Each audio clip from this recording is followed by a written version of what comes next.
Andor may have finished, but we're not quite done with Cassian's story yet because we are tackling Rogue One, the true finale of Andor. So join myself, Dave and Maff right now where we're going through Rogue One through the lens of people who haven't seen it since we started Andor Season 1 all those years ago.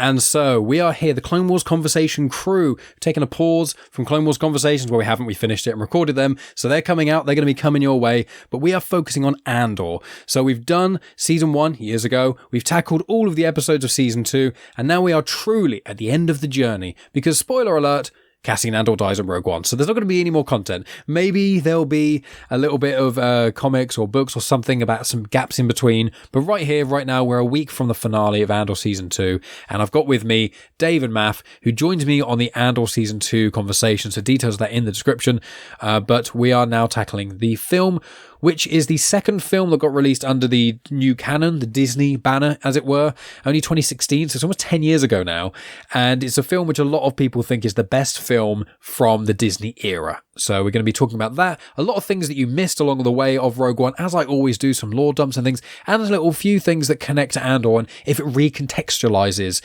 some elements that we saw from Andor into Rogue One.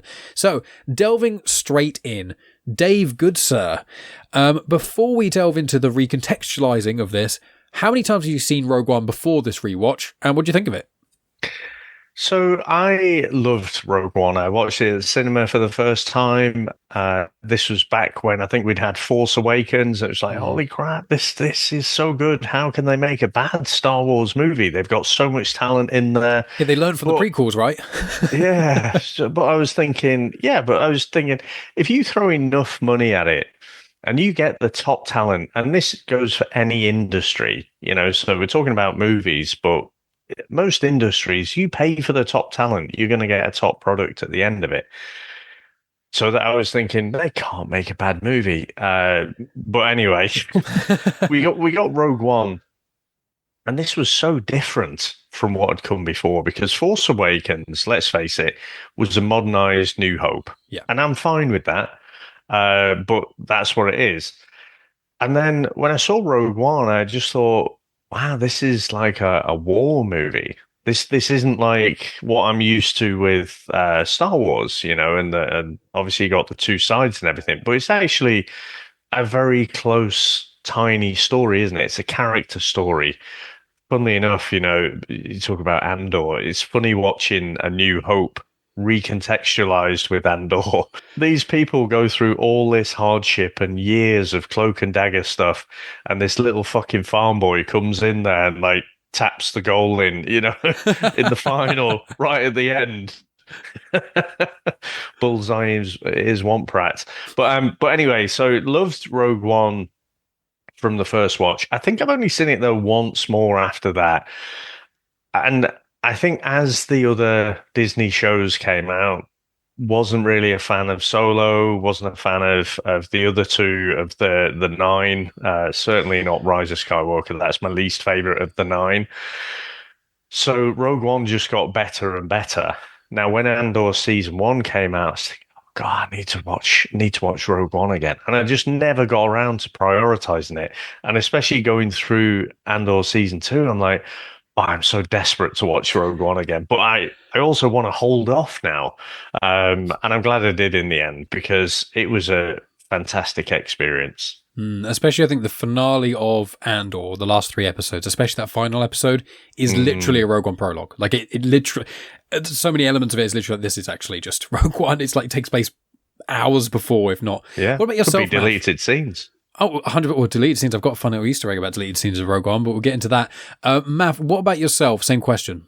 I think I'd seen, again, we discussed this the other week, but I think I saw it maybe on DVD. I don't think I saw it at the cinema. And I've only seen it the once. So going into this, you were like, I'm not really sure, but obviously watching Andor, it's built up the story, so I'm thinking, right, I'm ready for this. It was weird watching it, because, like, he looks a bit younger than what he did, like, 5 minutes ago. Megan made that joke as well. She's like, why does Andor look so young? It's like, obviously joking.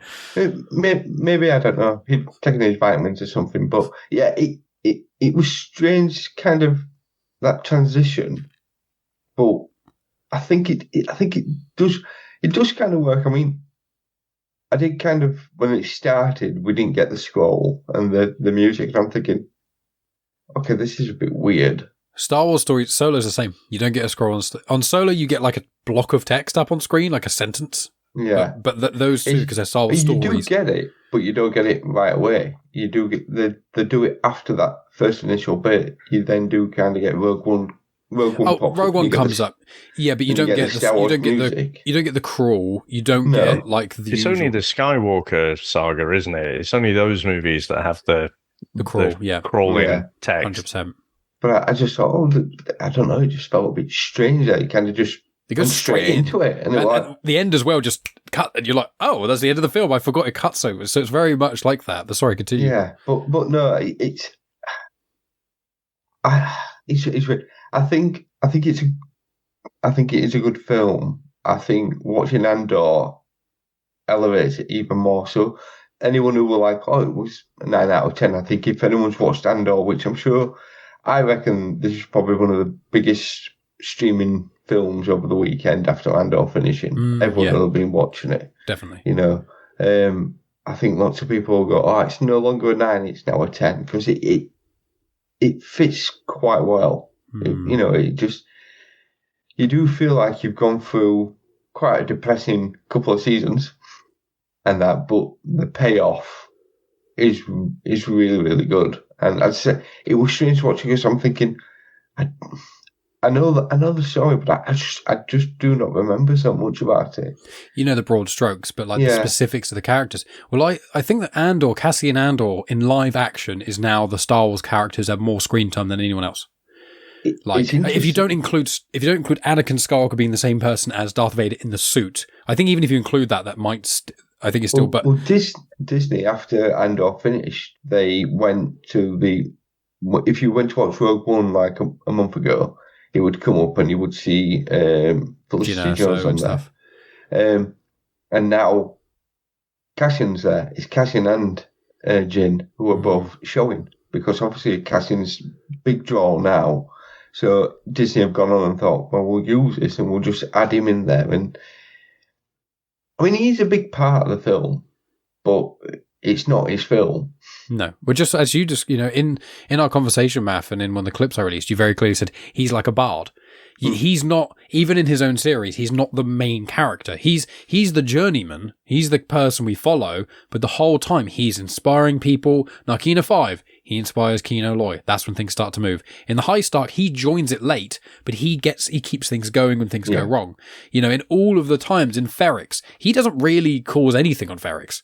His mum does, and Brasso, and all those people, and he's there and he helps a bit, and he was the spark that ignited it, when he was there with Luthen originally, which actually caused the Empire to tighten their grip on Ferrix. But you actually see it in like Andor in his own show, although he's the main character because he's the person we follow, it's Luthen's story, and it's Dedra's story, and it's Clea's story, especially in season 2, and he's just kind of the connective tissue between all of these people.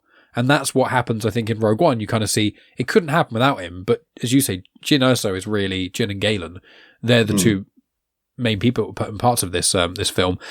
Well, I'll say, do you guys think with Rogue One, now that because we've rewatched again, we're going to talk about the sequels. I love the sequels, but you guys will need to rewatch them at some point and see if you feel similarly to how you felt about them when you first watched them.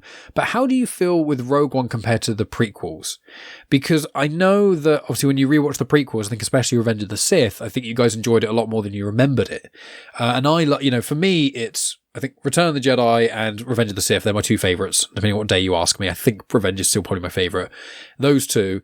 Then it's closely followed by, I think, Empire, Rogue One, and Last Jedi, kind of all connected. And then below that is pretty much all the other ones. And I think Phantom Menace and Rise are both the bottom draw for me, excluding the Clone Wars movie, which is right at the bottom. So Dave, with you in prequels, because I know your relationship with prequels is not complicated. You just don't like them very much.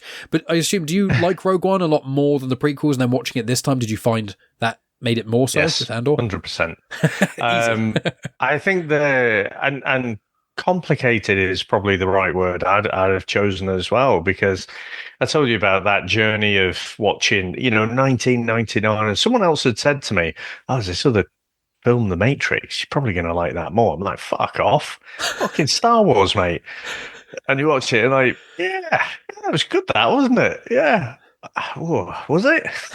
And then you watch Attack of the Clones, and again, I think the aesthetic of it. I think the biggest legacy. I think looking back, and we've obviously gone through Clone Wars and Rebels and stuff, and there is such a deeper story there than was told on the screen. I still don't really rate the movies that highly.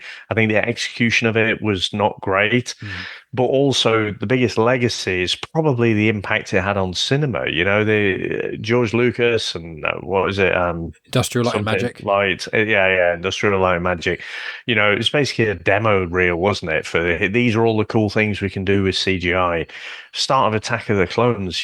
So Blade Runner, and it didn't feel like my Star Wars, which was gritty, which was worn in, which was all the stormtrooper armor was kind of gritty and looked like it'd seen battle and stuff. Whereas the prequels are all CGI, crisp and clean. Whereas this, it felt real, the practical effects. And I have to say, I thought the effects, the cinematography in Andor was fantastic. But there was something about going back to Rogue One. I'm just like, oh, this is even better than Andor, even though this was 2016. And obviously it's got a film budget, not a series budget. But I don't know. I'm not a cinematographer, so I couldn't point out which bits, but it just felt so authentic and real.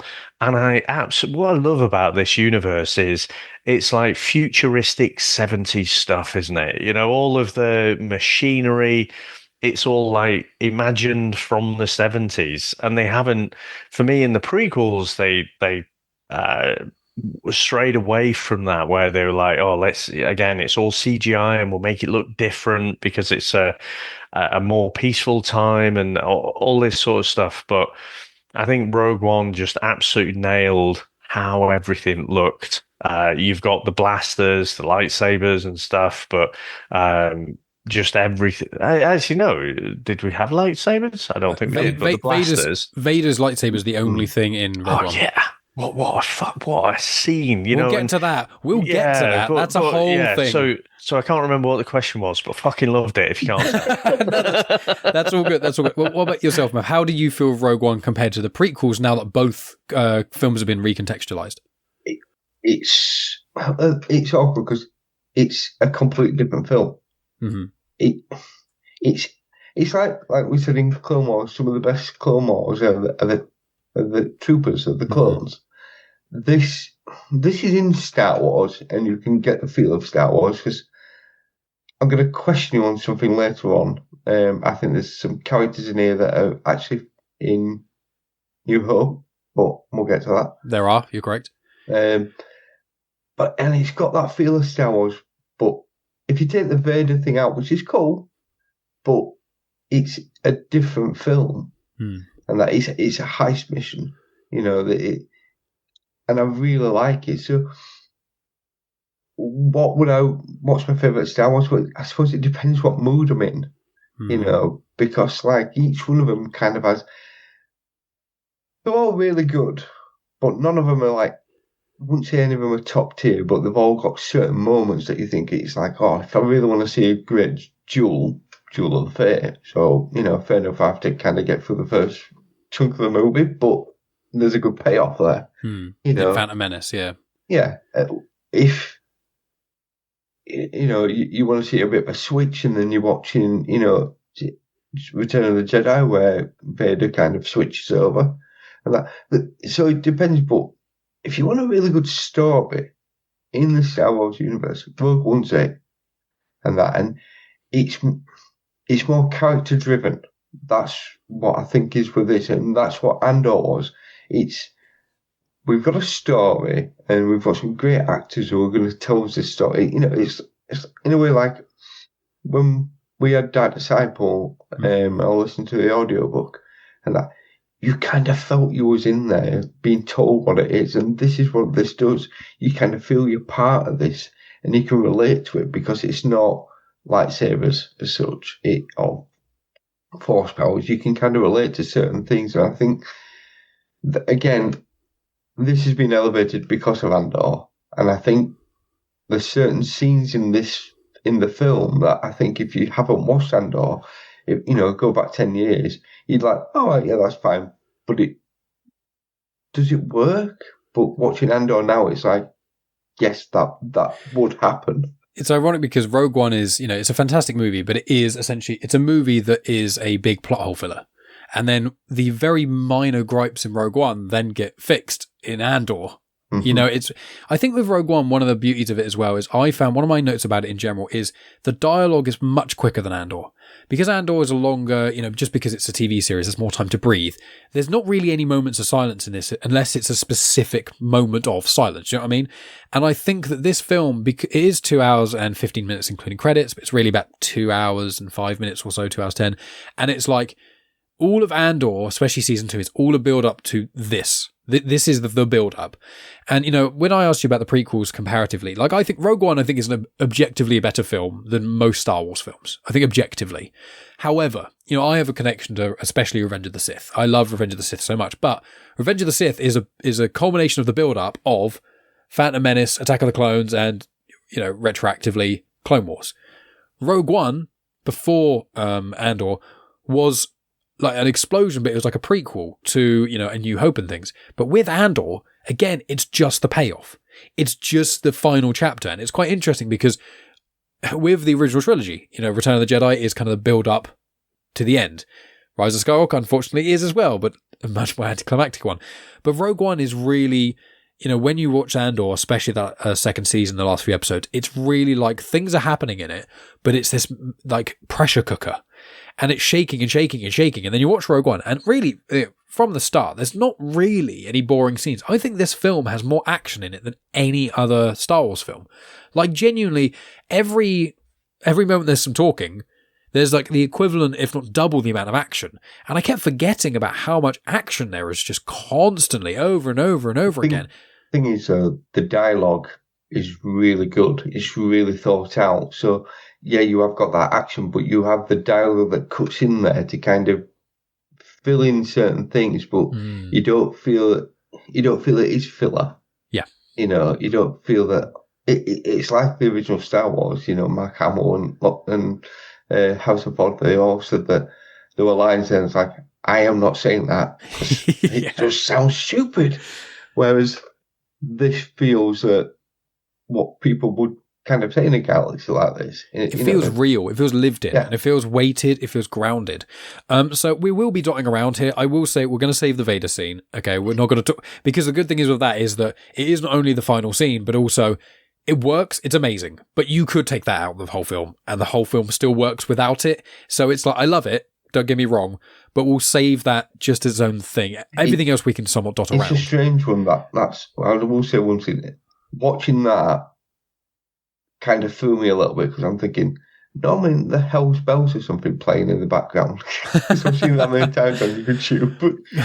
Well, I think for whom the bell tolls, I think probably there's loads of things on YouTube where people have put some kind of heavy metal music to it, but amazing scene. But I agree, it's kind of an iconic moment, but take that out of the movie, still an amazing movie. It's like what it makes the movie almost 10% better, but if you take it out, it only makes the film 1% worse, if you know what I mean. Yeah. It's it's literally like you've got the perfect dessert and then someone brings out the best caramel sauce you've ever had and you're like, I didn't know this could get better. But if you had the dessert with the caramel sauce, it would still be the best dessert ever.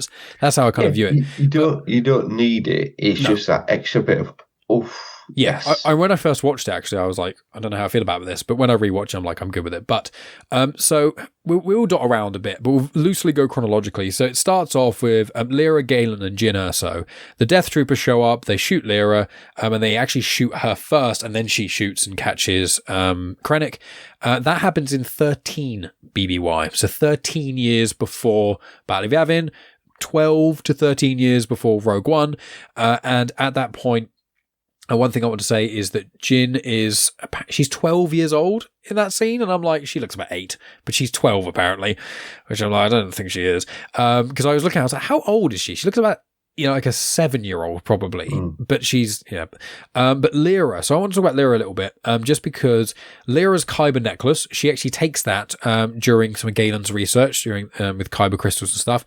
Funnily enough, I don't think I ever noticed this. It's in a comic. It's in the Darth Vader annual #2. Which I think we've all read, I think, because I think that annual was in amidst the 2017 Vader comics, or at least it's connected to it.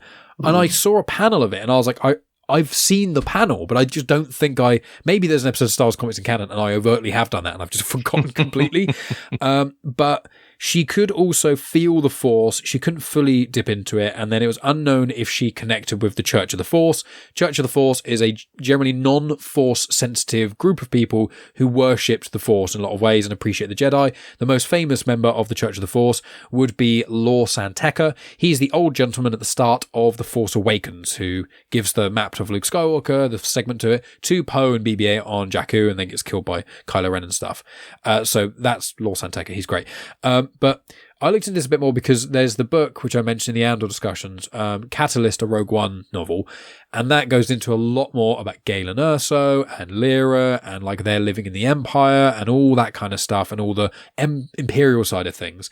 And then you've got the book Rebel Rising, which is all about Jyn Erso and her life with Saw Gerrera and stuff like that. So I think James Luceno did Catalyst, and I think Beth Revis did Rebel Rising. So I want to give that contextualizing. But how do we feel about that first scene? I'll come to you again first, Dave, on this one. Did you have any strong opinions on this scene in particular and Krennic and that kind of jazz? And again, we can link to other stuff. I think for this opening scene, this resonates more having watched Andor. Yeah. So again, if I think back to when I was watching it in the cinema, you've got the familiar uniforms and stuff, and you don't really know what's going on. You don't know who the characters are, so it's like, oh, okay, and someone gets shot, and it's like, oh, whoop-de-doo. But I think when Jyn Erso actually escapes, and she's rescued by Saw Gerrera, I think actually. One of the things I think this movie does an unbelievable job, and Tony Gilroy, what an absolute legend. I hadn't realized he wrote one of my favorite movies from the 90s, so Devil's Advocate. I didn't realize until I looked it up, and I was like, I didn't know that. Oh, that's my favorite, probably my favorite Keanu Reeves movie after The Matrix and John Wick. It is such a good movie. That's Tony Gilroy as well. So well written, so well put together. So yeah, opening scene I thought was really well done. And actually what took me by surprise watching it this time was what you alluded to before, just the pace of it. Just have a little conversation, kill his wife. Jyn escapes, and then he's whisked off to the Empire. It's like, oh, fucking hell, this was quick. And what an utter bastard Ben Mendelsohn is, And again, we saw from Andor, we got more layers onto what an utter bastard he is. So, yeah, I have to say, straight from this first scene, I'm like, oh, I'm going to love this. Whereas, like you say, in the cinema, I'm like, I have no idea what's going on. I don't know who these people are. So, yeah.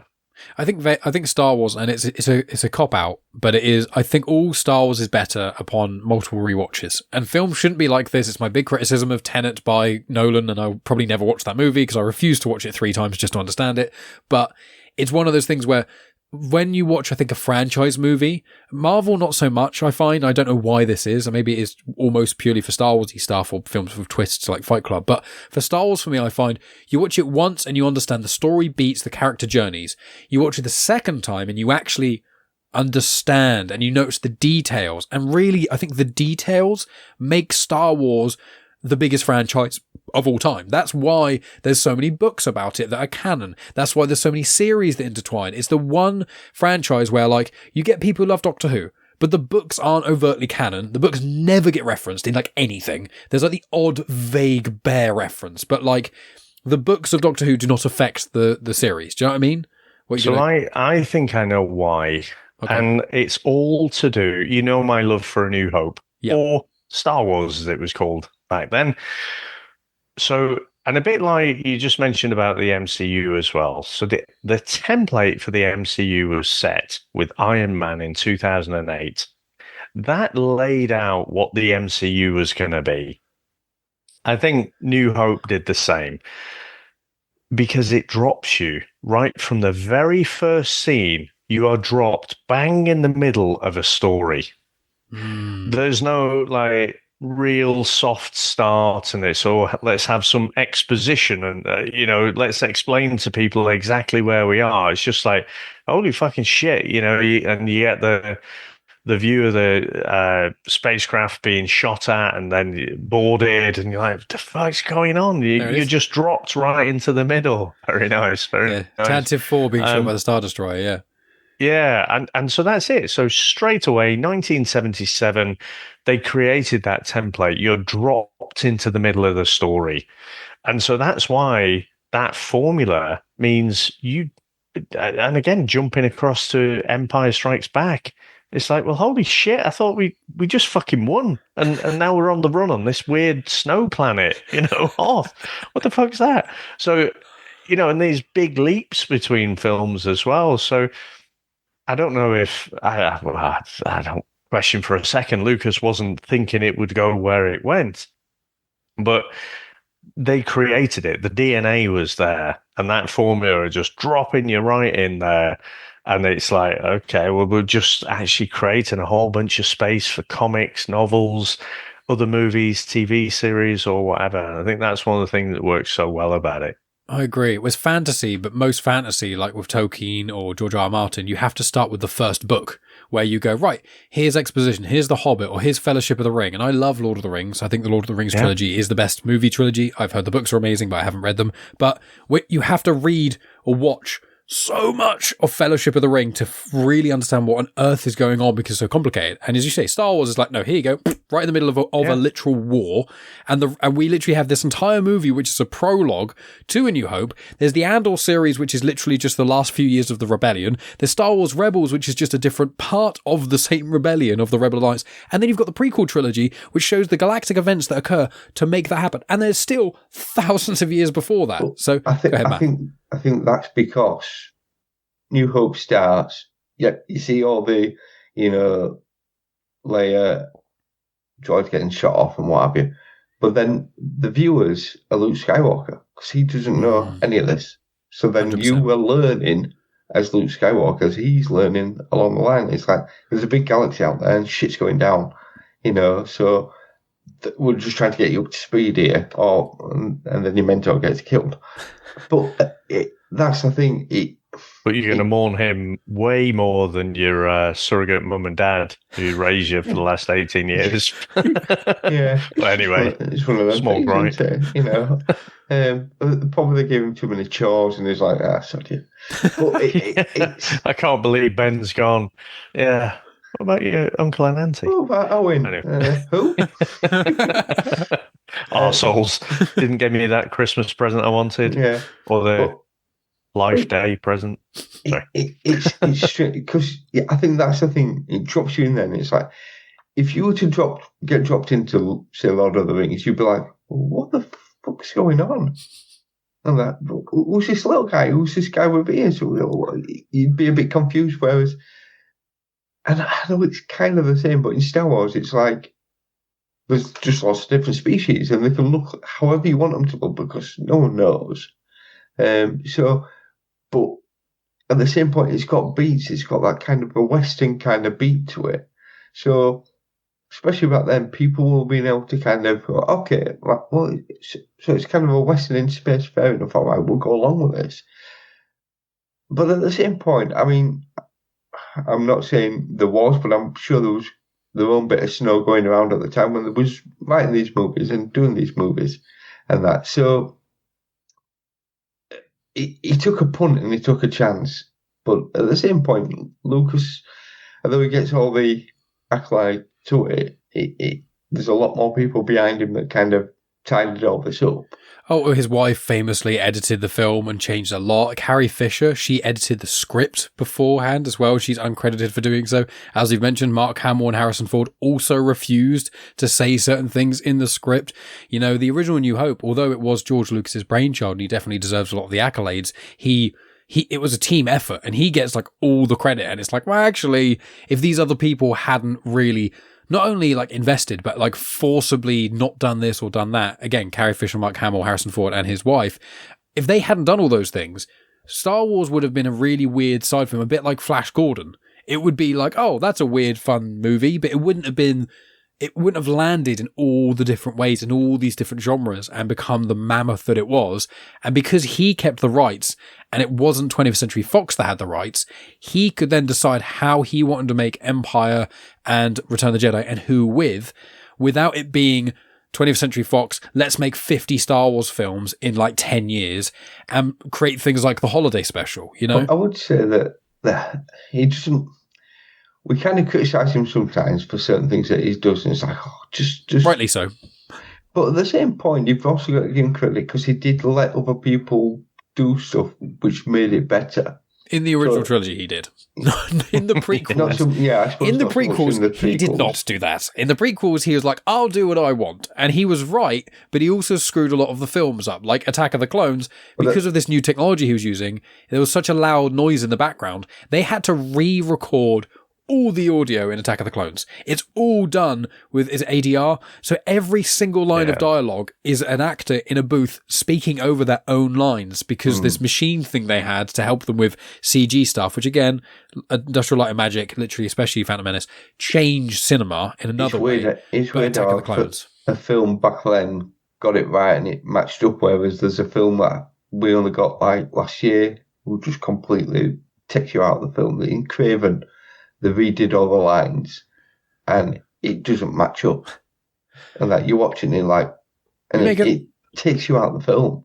Yeah, well, ADR normally doesn't work quite well, but I think George Lucas is so meticulous. I feel like he probably made the actors do loads and loads of lines again. But what did you think, Maff, of the Krennic and Leia and Galen and stuff? What do you think of that first scene? And then we'll get into the sort of the main chunk of the movie of Tivik and Andor, etc.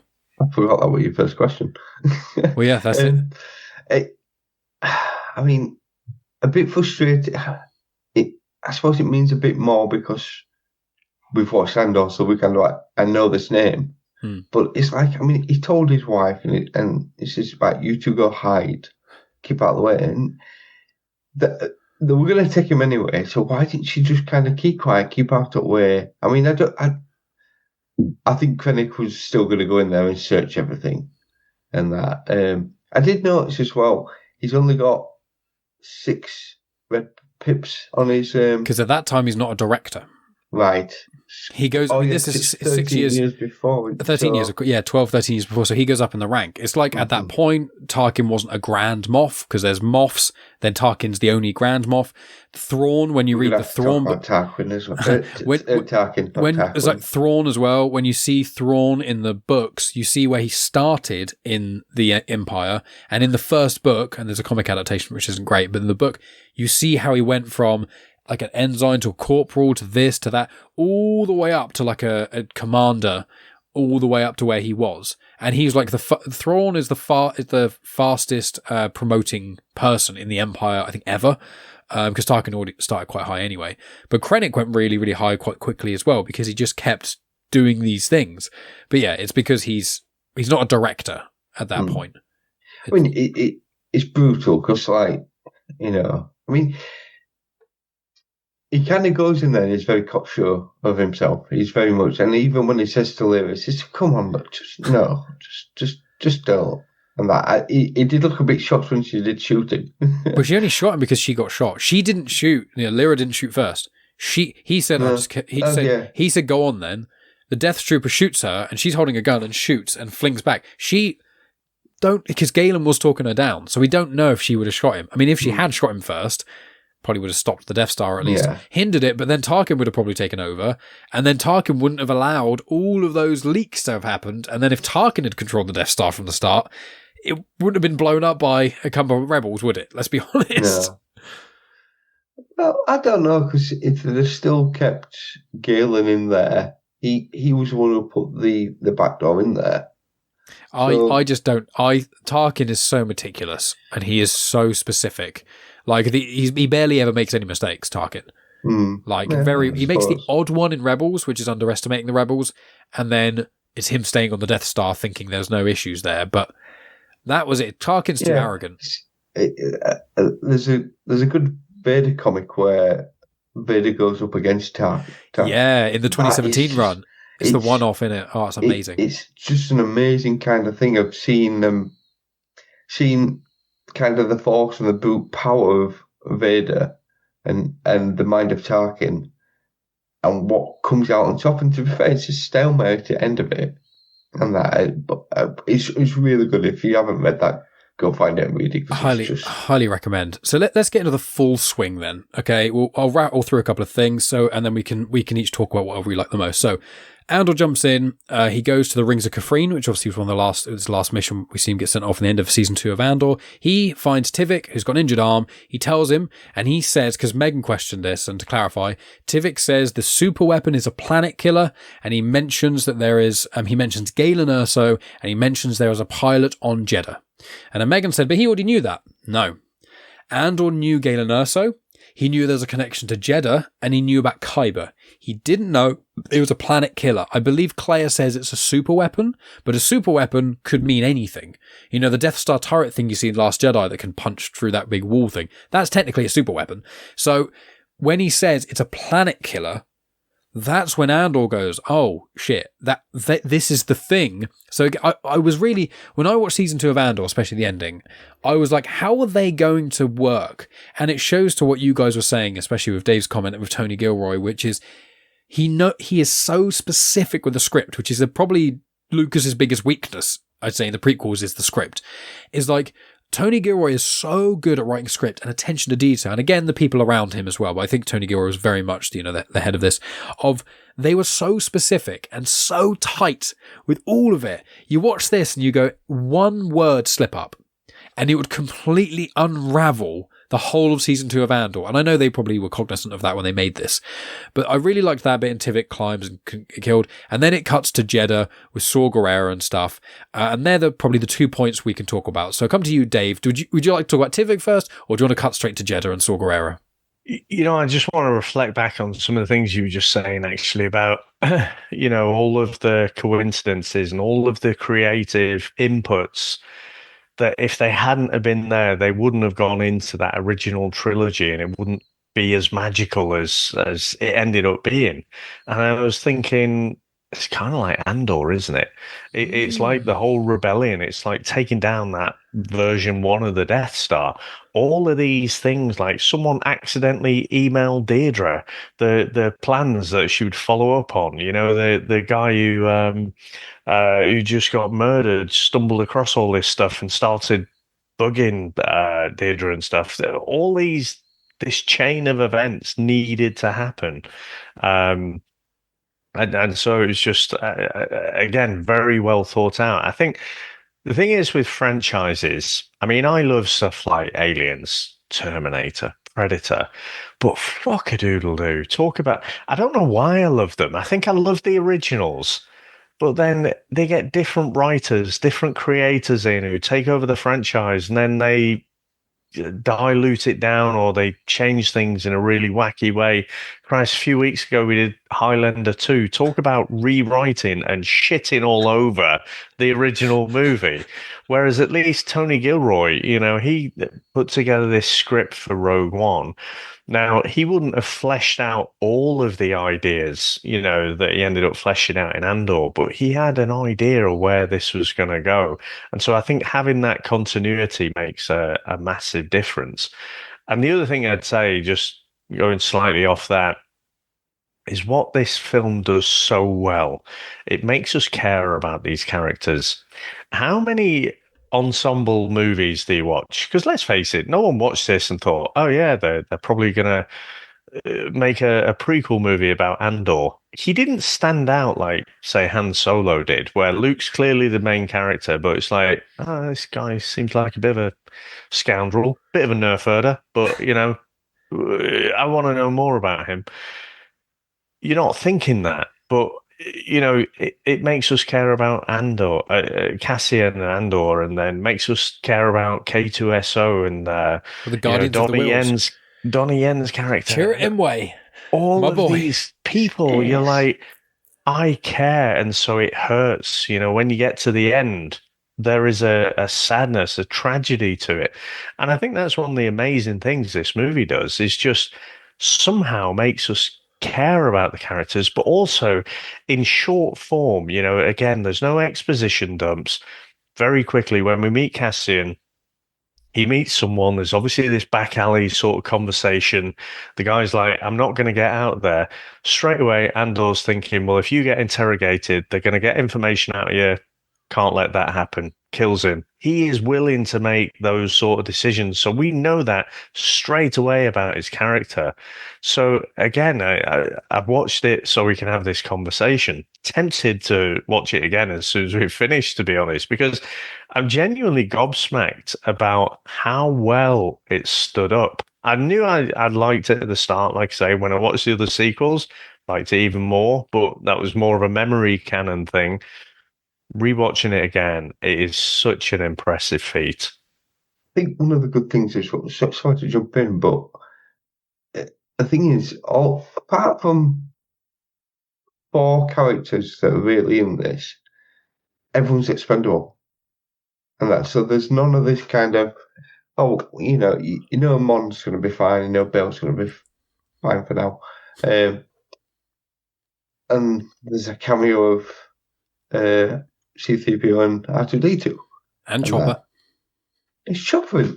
Oh, God, yes, he is. Yes, he goes across on the page. 1 hour and 35 minutes. And you actually hear him warble as well.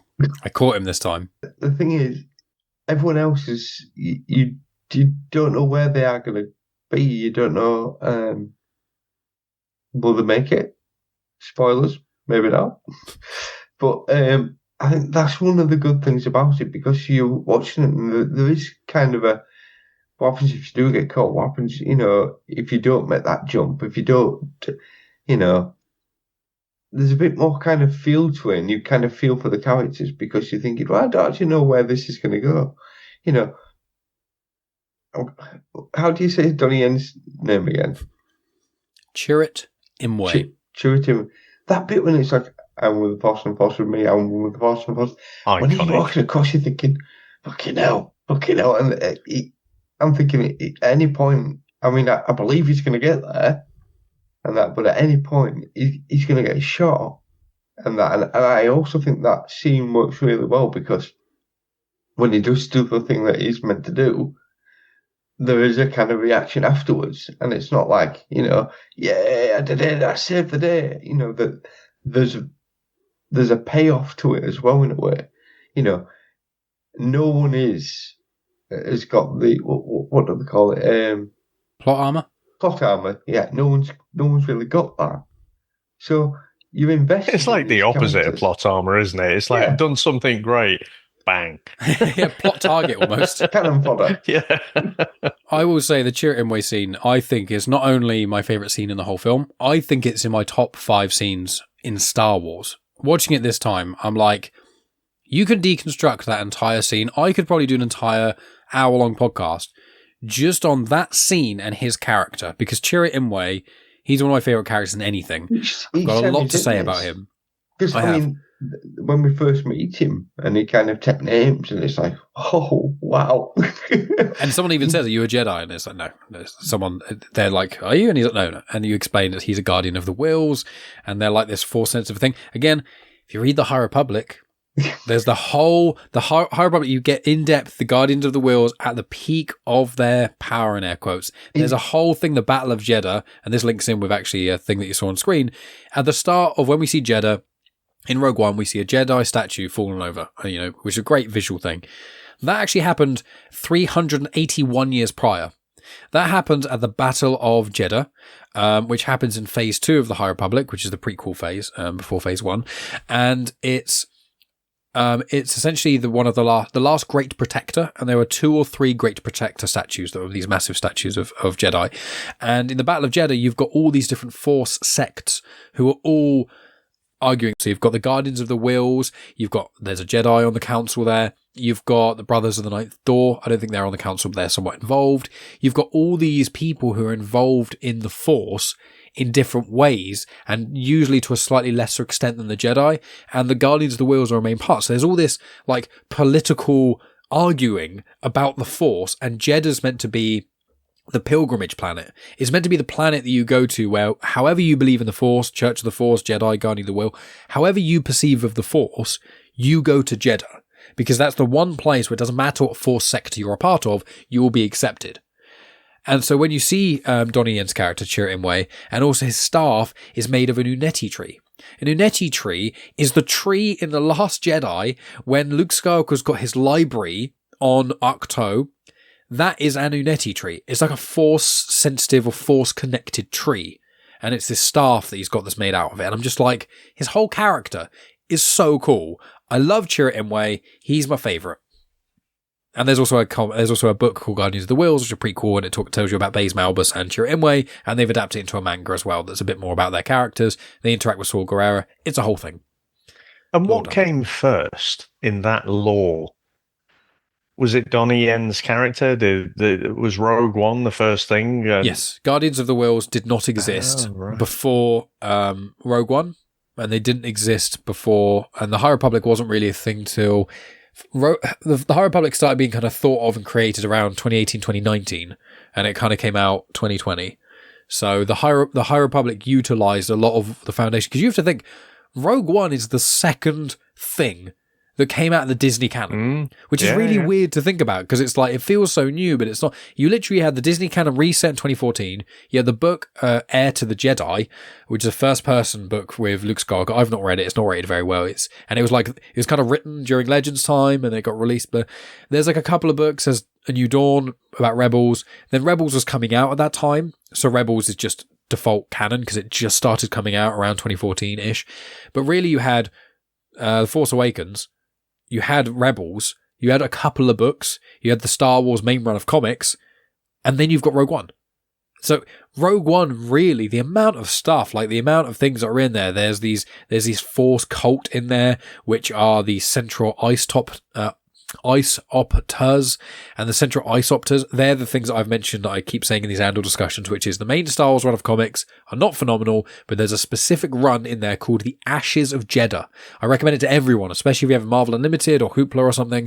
I think it's volume 6, and it's literally Luke Skywalker, Han Solo, and Leia go to Jedha after the events of Rogue One, and Luke Skywalker interacts with the cult of the Central Ice-Opter, and they're a death cult. They worship death, but they're Force sensitive, and they look into where Jedha's been split open by the Death Star blast. They're looking into it, and people are going mad. They're having like crazy Force visions, staring into the physical embodiment of death, which is the inside of this planet. And Luke Skywalker goes there and has dark side Force visions, and it is nuts, and I love it. And it's just, Jedha is such an interesting place, and in the High Republic, there's so much lore around it, and it's become probably one of my favorite planets in Star Wars. There's so much history. Can I ask a real nerd question, right? Yeah, I've just said a lot of nerd stuff. So obviously, Jedha, like, I'm surprised that it's still there in the comics later, because when we see the Death Star shoot it and you get the explosion, it all happens sort of slow-mo but very cinematic, and for drama and everything, and they escape. But I assumed that was it, the planet had gone. Whereas when in New Hope, you see the Death Star blast away Alderaan. It's just bang, the whole thing's gone. There's no slow-mo, It's because it's the different strength. It's because when the Death Star That was hits, going to be my question. Yeah, so there's the reactors. So when he hits Jedha, it's the first test, and he says, we'll use the full power. And Tarkin goes, no, single reactor will be fine. And it hits that thing. Same on Scarif. Single reactor will be fine. One of the many beams. I think there's 6 or 8 reactors. There might be 4, 6, or 8. I can't remember exactly. But essentially, it's like a quarter of the power or an 8th or a 16th. And that's why when it hits Alderaan, it goes through the planet crust, blows up from the inside. That's why there's nothing left. The way to think about it is in Star Wars Rebels, when there's the Mandalorian plot lines, there's a point where Sabine and stuff and Fen Rao, they go to a planet called Concord Dawn, and it's a planet that you see, and half of it's like broken away and falling apart, and that's kind of where Death Watch are hiding. That essentially is kind of what Jedha looks like. It's where it's been hit by a super weapon that it doesn't destroy the entire planet, but Jedha's not, it's barely livable when the crew go there in the comics. If they don't go there, like, everything's fine, there's just a hole in the ground. It's like, no, this planet is fucked. The planet is like broken. You can't really live here. There's no vegetation. It was a desert world anyway. Like, the only people left here really are like people who can't leave all these weird death cults. Like, people are not living here because they want to. It's completely broken.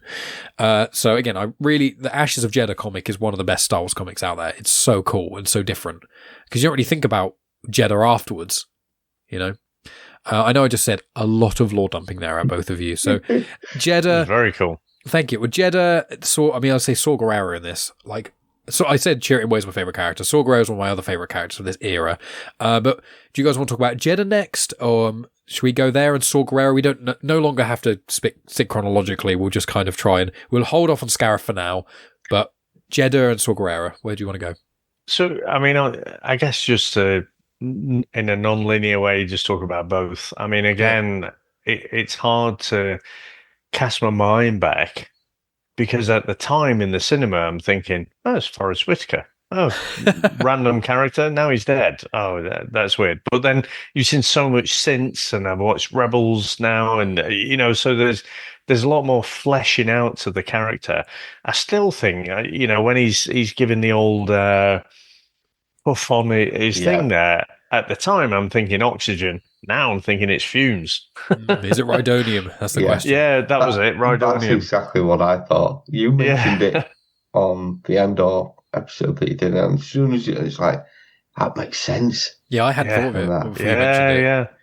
So yeah, because I remembered it, but then I was thinking, when I rewatched it, I'm thinking, yeah, it's definitely a bit of snuff or something like that. But yeah, just a great performance. And also, well, actually, I'm going to pick a nit now. I've been really positive, but I'm going to pick a nit.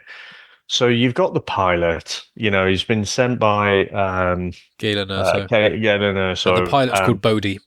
Yeah, so Bodhi, he's the pilot, as he says. And then he has the monster thing that somehow reads his mind. Borgullet, that's the one. I need to ask about this as well. Yeah. And they say, oh, but you might lose your mind, you know, and so you're like, oh, peril, you know, he's in danger now. But then he has his mind read and he's, you know, a bit groggy, but he's ultimately very fine after that. So I thought that was the only very slight misstep where I'm like, you'd basically said you're going to drain the information from him, but it's going to leave him like some kind of vegetable or something. But he just sort of runs it off. Right, to be my Star Wars apologist hat on. So Saw Gerrera says specifically, one tends to lose one's mind. Not that you will go brain dead, one tends to. When you see Bodhi in the cell next to Andor, he is catatonic basically. He's there like staring off, kind of muttering to himself. And Andor keeps trying to talk to him and he's just not responding. And then he says, Galen Erso, you're the pilot. You're Galen Erso. Remember, Galen Erso, tell me about this. And he's like, I'm the pilot. And he kind of does remember, but he doesn't really start speaking properly until he kind of gets on the ship afterwards. And I would say, I do understand because I felt that when I first watched it. It's very unexplained. No, actually, now that you said it in that way, it's a bit like having some acid or something, I guess. Yeah. So one tends to lose their mind. So it doesn't say forever. You know, it's just, you know, it leaves you in a horrible state. It's like when Kylo Ren, when he goes into someone's mind, when he does it with Poe Dameron, he does that in Force Awakens, and Poe's like screaming at him, and then Poe Dameron like passes out, and then Poe Dameron gets, you know, eventually rescued by Finn. Well, that having your mind forcibly altered or something, or when the Jedi force the information out of Cad Bane in the Clone Wars, happens that as well. I think it's just when you have someone forcibly going in your brain and doing those kind of things, I think it just shakes you up. And with Saw Gerrera as well, when Borgullet, he probably does it with Imperial spies, that he just wants as much information as possible. He's like info mining them, and then he just kills them anyway because they're Imperial. Whereas this guy is like, he's very paranoid, but he is like, he might be telling the truth, I don't know. And he keeps saying it, he's like, I don't know what to think. Spies everywhere. And he does just extract that one piece of information. He's not, let's cleanse your whole mind. He's, I need to know if you're lying or not. And then he leaves him. And then because Andor talks to him and tries to bring him out, it kind of works. But I think if you're in a really bad way, all it can take is one person who knows you to say the right thing and get you out, and then kind of bring you out of a dark hole. And as you say, with acid or with like, I think ketamine, you go to like a K-hole and stuff like that. I think with just drugs, check Twitter and you'll find out. Oh yeah. But Bor Gullet is there is a Myran, also known as a Mind Flayer. And actually, they're in the comics. They were first in Rogue One. But in the 2016 Afra comics, you see them. But they actually were first in Legends. They're in the Young Jedi Order books, which I personally have not read. But they're in one of those. So they do originate in Legends. But yeah, they've been in the canon. Dr. Afra comes up against Are they in one. something else? Dr. Afra, Star Wars Legends. Are they in Skeleton Crew? Bor Gullet. Mayrans, I don't Cal think Forbes. so. Say again? Do you remember Cal Forbes? In the bathtub. He saves the children. He looks a bit like it's like a tentacle monster. Oh, no, that guy, no, they're different because Calthops is a link to sort of Cthulhu. So, he was well, the thing colossally is, massive. Cthulhu, the idea of Cthulhu is He's a mind flayer. The mind of Cthulhu and you go insane. So I thought, is that the same as Calthops from Skeleton? I'll take a look. I wouldn't be surprised if they are a kind of thing where they're like similar-ish species, and it's like, but I don't think Calthop species has ever been specifically confirmed, but I wouldn't be surprised if a visual guide or something comes out and it goes, it's similar to like connected species. Like you've got like there's certain species and stuff which are like, they look really, really similar. And you go, those species look really similar in Star Wars, and then someone goes, yeah, they're related subspecies. They're not the same, but they're similar, and you're like, okay, we'll get around it in that way. But yeah, Myron, I'll look up Calthops. But good memory, because I'd forgotten. I love that character. He's great. Yeah. Catholops. But sorry, have you got anything to say about Saw Gerrera and Jedha, Maff? So whenever he's on, he's just, I mean, you know, when he kind of walks on screen, you see the little robot stubby legs kind of coming towards you. Yeah. And it's like, it just kind of stops and it's like, it's ready to go. But it's just his presence on screen. You can understand why he's the freedom fighter, why people follow him. Like I say, maybe if you tone down a little bit and kind of accepted help from outside, but it's just, I do like him. I do like him on there. I do like the fact that the pilot's like, I need to see Saw, and he's like getting banged on Ed and. Oh, that's just made me think of when Donnie Yen gets you've backed me, really? I'm blind. I think that was ad-lib. Oh, yeah, that was. Are you kidding me? Moment. I'm blind. Yeah, are you kidding me? Yeah. The humour in this film is really good as well because it doesn't take away from any of it. It is. Yeah. They balance it really well. Has some amazing lines in this, but yeah, it's always just. I mean, he's the hammer, isn't he? You know, it's that thing of, it's not working right, well, I'll just hit it then. And that. And that's kind of what Saw is. It's like, it didn't work, hit it harder then.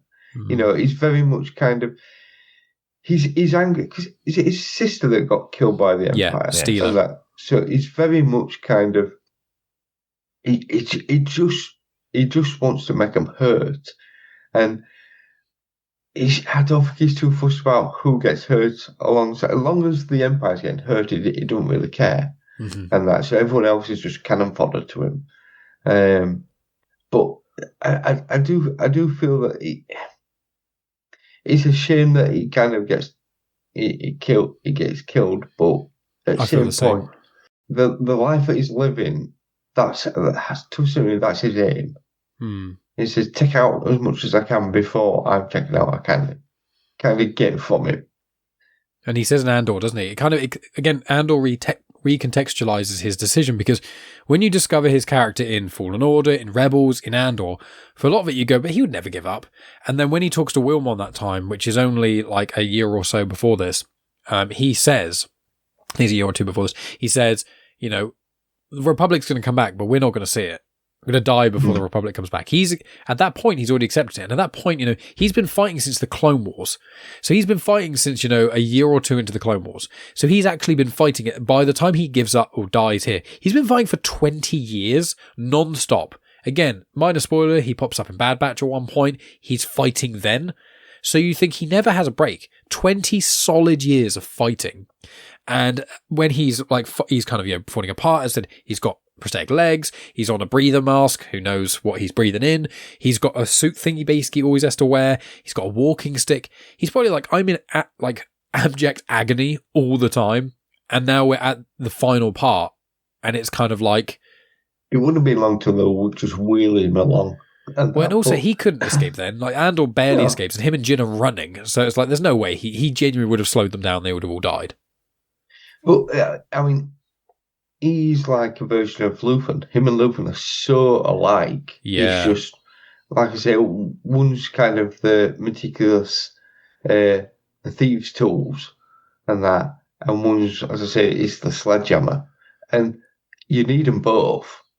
And it's just a case of angling him in a certain way. And I think the council tried to do that.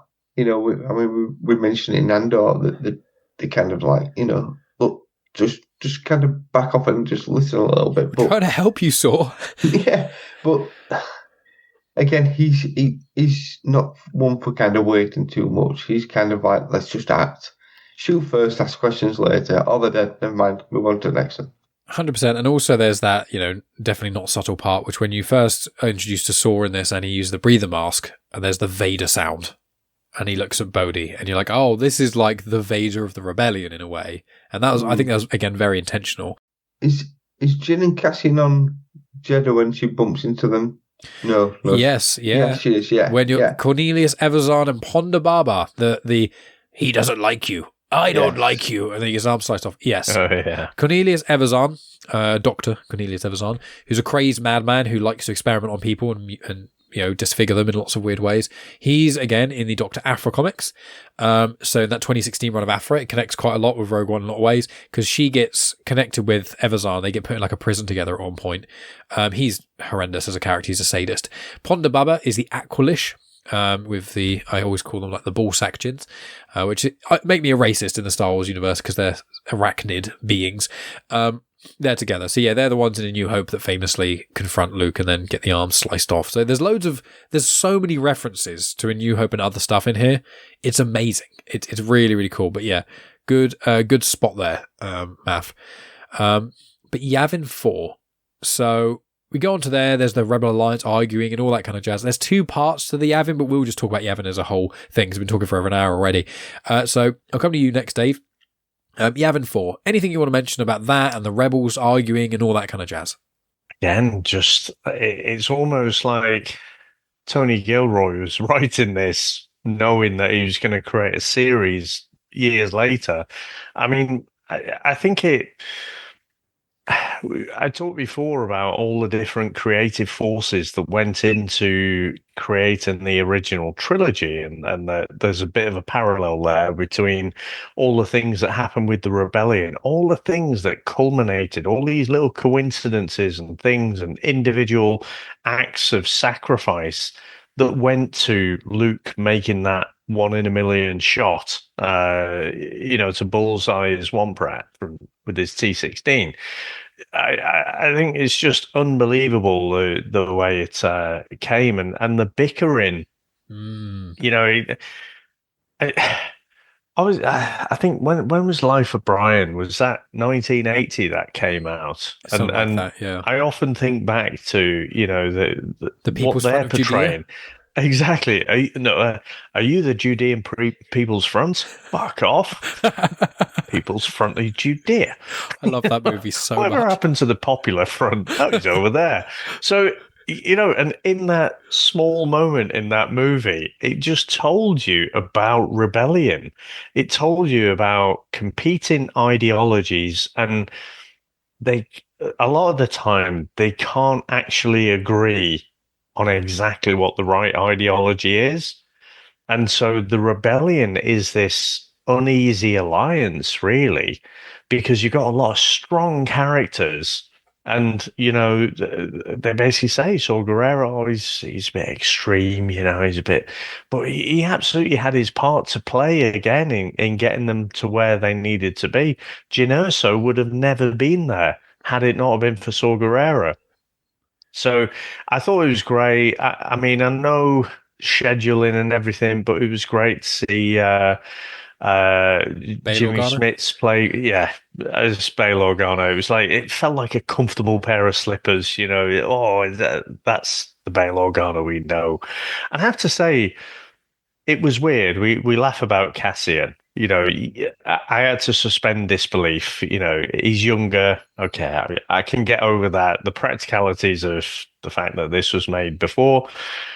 But Genevieve O'Reilly, the way they made her up as Mon Mothma, I'm like, oh, you actually look way older than what you are. And she's a very attractive lady in real life. And you're like, oh, how? That is some top level makeup. But again, some of these kind of characters that just they almost you don't really care about them massively. I don't think, when you're watching the movie, you're like, oh, I recognize that person, and they probably have some kind of relevance. But again, I think Andor added so much because now about their backstory, what's brought them. It does feel like it's almost like watching Endgame after the MCU's got there in a sequential linear way.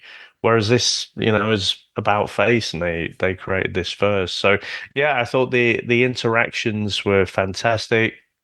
I thought it did delve a little bit into Cheeseville, didn't it? It's like, oh, the committee ultimately can't agree, so we're not going to do anything. Again, it's like Yeah. again, Life of Brian parallel. It's like, oh right, let's let's discuss this, and Brian's the one who goes off and does it.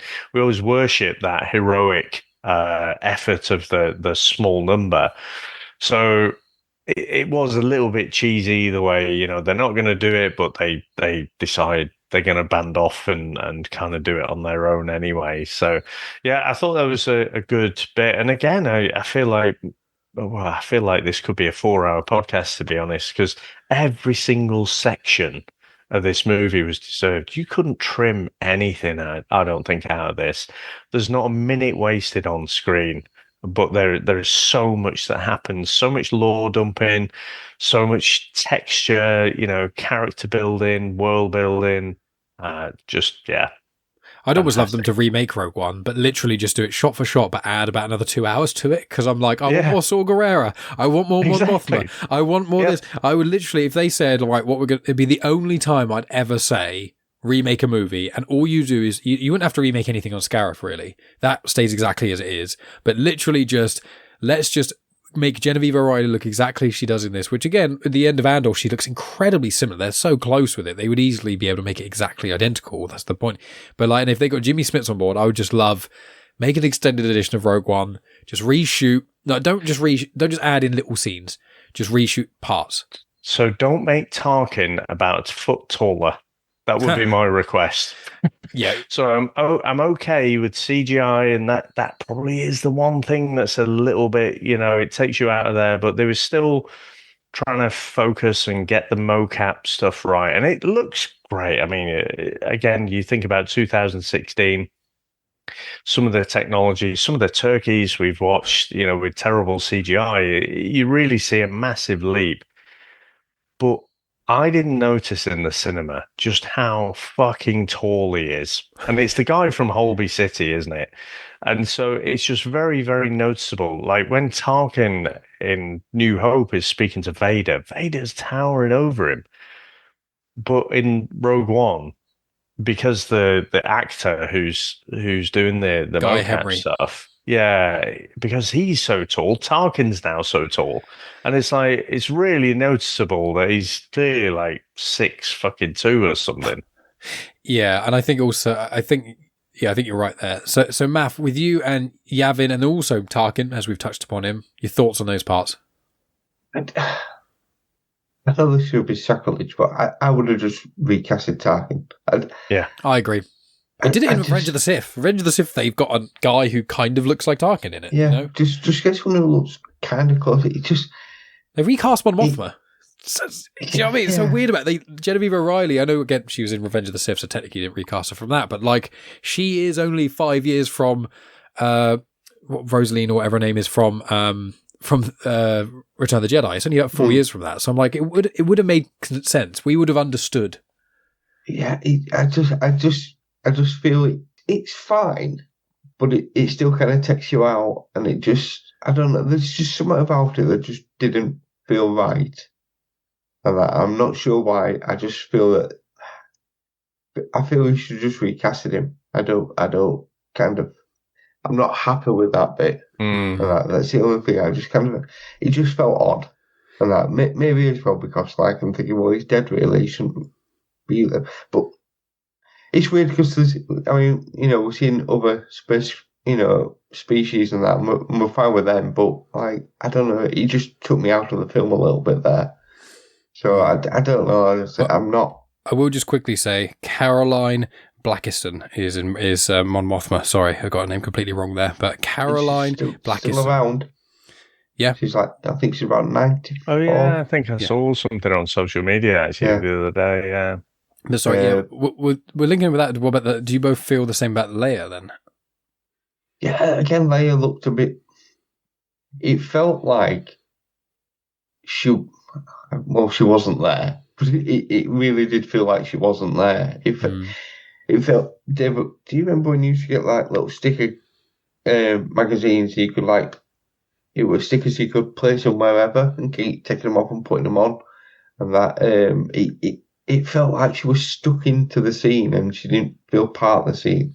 So no, I again recast her. I'm sorry, but so can I just say, right? Just because you can doesn't mean you should. Had this been shot 10 or even 5 years earlier, they wouldn't have even contemplated it. They'd have had an actress who would have had the hood up, and someone would have passed to her. You'd have never seen the face, and that would have been enough. That would have been. That would have told us everything. We know who it is. We don't have to see that it's Carrie Fisher.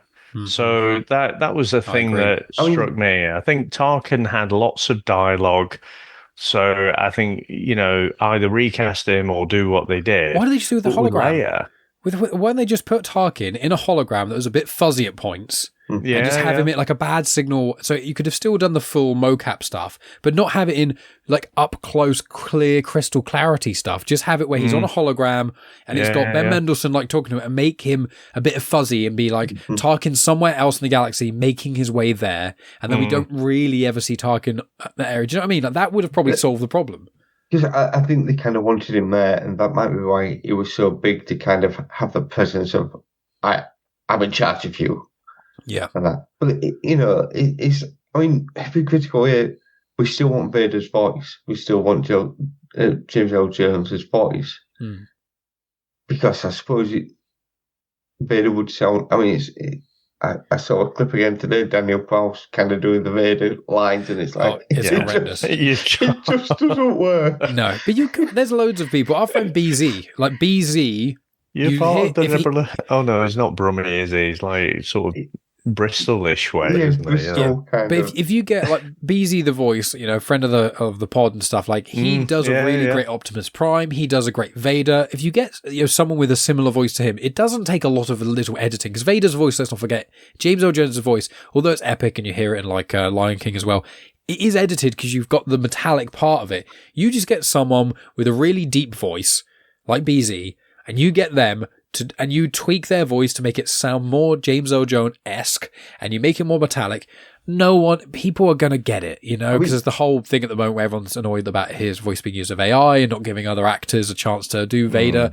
And I agree with that. I'm like, it doesn't matter if James Earl Jones' family agreed to use him for AI. I'm like, his voice isn't like so unique and weird that you couldn't replicate that, especially because it's already augmented. They didn't use an AI version of Peter Cushing's voice. They've got Guy Henry to speak like Tarkin. And you don't question that. You've got a guy on the podcast who can do an amazing Bane.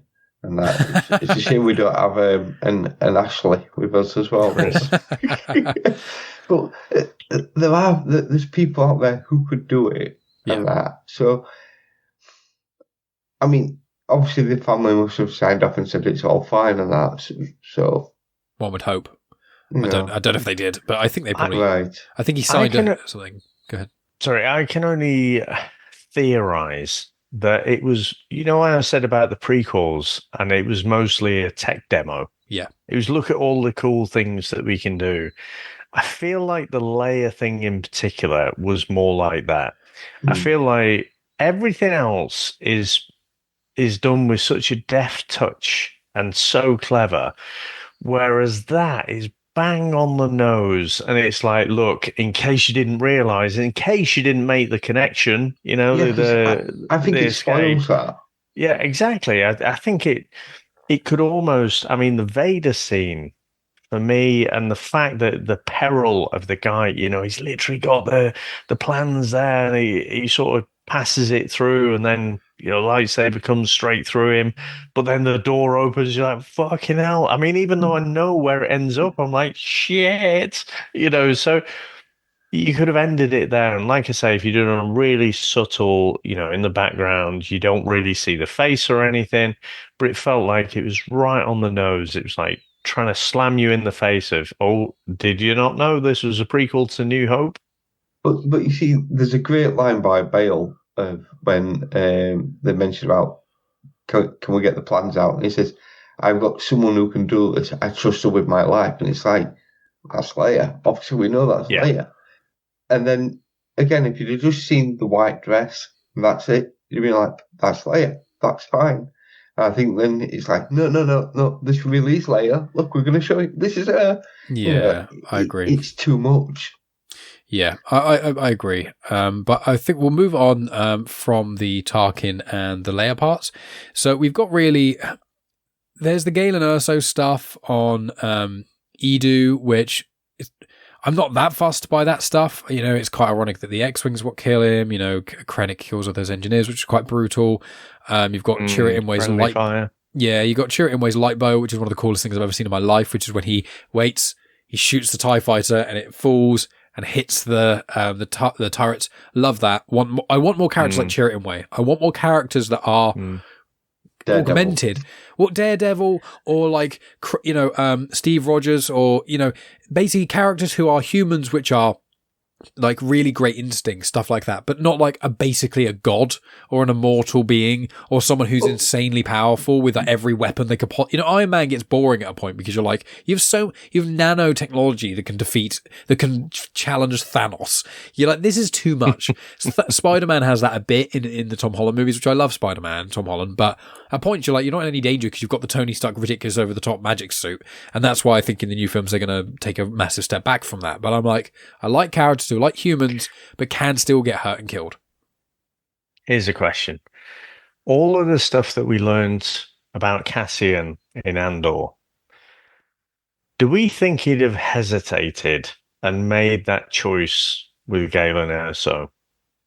Because he had an order to take him out, and he didn't for reasons. And watching the movie, it's because he's, got a bit of a conscience. But actually, that doesn't really hang true for me. 100%, especially when we saw him kill Tevek right at the start. Like, you can't climb that. Yeah.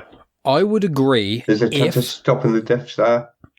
I did have this thought, but I think the only reason it does work even with Andor is because of the conversation he had with in Saw Gerrera's place. Because where Jin says, Galen Erso told me this, Galen Erso said this, Galen Erso said this. In Andor, he knows Galen Erso is a key, And Bodhi, the pilot, says Galen Erso sent me. So it's like, I think I wouldn't have been surprised if he did shoot him, but I think it's kind of that, the super Is it weapon. better to keep him in there so we can use him? Yeah, and it's like, well, I think him hesitating is fine and deciding maybe not. Also, he has got his, his daughter's literally nearby. And it is that kind of thing where it's like, everyone's mentioned Galen Erso a lot, and Bodhi was saved by Galen Erso, and Jin said, and there's the message, where if he'd have seen the message, he wouldn't have gone for it. But because he knows about this message, and then saw Gerrera was very hostile, saw the message, and then kind of lets them go, and said, Jin, save the rebellion, save the dream. And it's like, that part is quite... a fantastic impression. Thank you. So it's like, with that part, it's very much like, I think because of his experience in Saw Gerrera's kind of cave, I think for me, it does work, but I will concede. I was a bit like, does it? That's my perception of it. Yeah. It is awkward because, it's because Jin's there, he doesn't really shoot. If she wasn't there, I think he probably would have done, to be honest. I think he'd be much more inclined to. He's only just met her. Yeah, but also she is It is movies, though. And also male, female. She's a young, attractive woman, which is an impact. Yeah, he's also lost his mum, and she's not got anyone left. And there's probably go back to Andor. He's got Biggs there waiting for him. Well, yeah. There's a scene in this that Megan hates the most, which is when they're in the elevator right at the end, and they're going down, and they get really, really close to each other. And she's like, "I hate this scene when they kiss." I was like, "They don't kiss." She's like, "Yeah, they do." I was like, "No, they don't." I was like, "Everyone thinks they do, but they don't." Actually, I actually think that's perfect, especially with the fact Mandela effect, isn't it? The bit where they're kind of on the beach at the end. I know we're skipping all of it, but the fact that they're kind of close, but they're close like, I wouldn't say brother and sister, but like a close friend. People have been through a lot together, and there's no way out. Yeah, it is good, to be fair. Movies, they always force these romantic connections.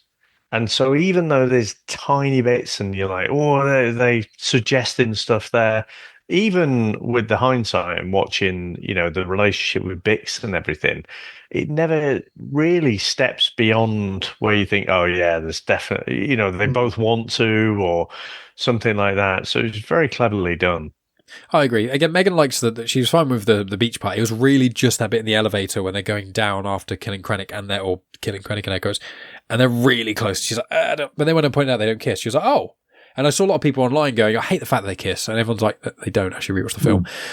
But yeah, so we've got two more sort of main bits. There's obviously the big battle at the end. But before we touch on that, Vader. So I'll give you a lore dump, as per standard. Give you a nice, decent lore dump. So you've got a gentleman in a black robe thing. His name is Vinay. He's not in Rebels, because I often thought he was. There's a character in Rebels with the mural bit, which is very similar to him. It's not. The Emperor has loads of advisors that are loads of old white men that know vague stuff about the Force. Vinay becomes like a loyalist to Vader, and he's in Fortress Vader. He protects him. He's not in the comics of the 2017 Vader comics. He comes in after, but he's in the Tales of Vader's Castle, Return to Vader's Castle, and Ghosts of Vader's Castle. He's also in the Legacy of Vader comics right now with Kylo Ren, which is really interesting. He's nothing but like a head in like a jar connected to this robot suit thing. It's being kept alive. It's quite bizarre, but it's really cool. So Kylo Ren meets him, but he's in a little bit, but I always think of his name Vinay. But if you've seen the Lego Halloween special, he's the main creepy guy in Vader's castle that tells the Lego protagonists about all these like flashbacky things of Lego stuff. So that's fun. But Vader's fortress on Mustafar, obviously we've all read the 2017 Vader comics, which has got such a cool arc of how the fortress on Mustafar is built. It's the one planet in the film that doesn't come up with the name of the planet. All the other ones come up with, Rings of Kafrene and, Yavin 4 and Jedha. When Mustafar comes up, it never says Mustafar, which is fun. We've seen Vinny, and then you've got Krennic groveling. Vader makes a pun, and then it goes to the Alliance. So now's our time to talk about Vader. I know we spoke about the hallway scene a little bit, but do either of you want to talk about Vader and stuff before we get onto the big finish? The only thing I'll say, because I tend to go first, so I'll let Maff speak. But again, probably a bit on the nose, but I'm willing to accept it. Is we were talking about how fast Krennic had rose through the ranks, and it seems like Vader's got the measure of him as well, because he's part of the Empire, but he's sort of this fallen Jedi and everything. And I just love you say that Vader makes a pun, but be careful not to choke on your aspirations, director. I just thought it was a great cheesy line that again just tells us Vader's got the measure of him, and he kind of like he's just been force choked. It's probably life flashed before his eyes, but there's a little twinkle in his eye that's like, oh yeah, he's I'm still in charge. So I think, or maybe he just liked it.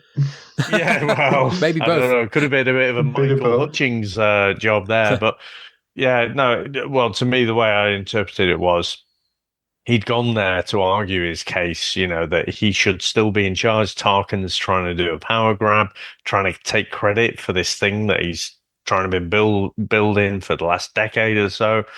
So yeah, I think the very first time I watched it, I felt like it was a bit cheesy, but actually watching it now again with a bit more context of Krennic, I really enjoyed it. I thought it worked. Amazing. What about you, Maff? I love the fact we saw him in the back tank, and then just kind of, and it's not often you really see, I mean, in the comics you do see it, there's, certain bits where you kind of see him completely out of the armor and that, but just kind of seeing him when they kind of come to and it's like, Krennic's here to see you kind of thing, please sir, can I speak with him? It was nice to kind of see that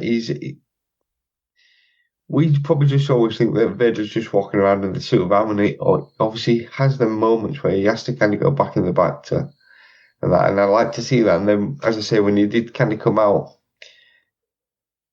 Krennic is a bit too sure of himself, and that until the point of like when Vader does do the pun and force chokes him,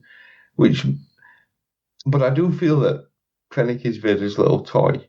He's the one that Vader's probably helped get promoted to see what he can kind of do, because, I'm sure Vader's got it in the back of his mind, if at any point I am not, of use, the Emperor's going to get rid of me. We know this in the comics, we see this and that. So I kind of feel that maybe Krennic's his kind of little underling of, well, you never know, because if, maybe if I do build this big, Star Destroyer, if Palpatine's gone back to Coruscant, I could just blow it up.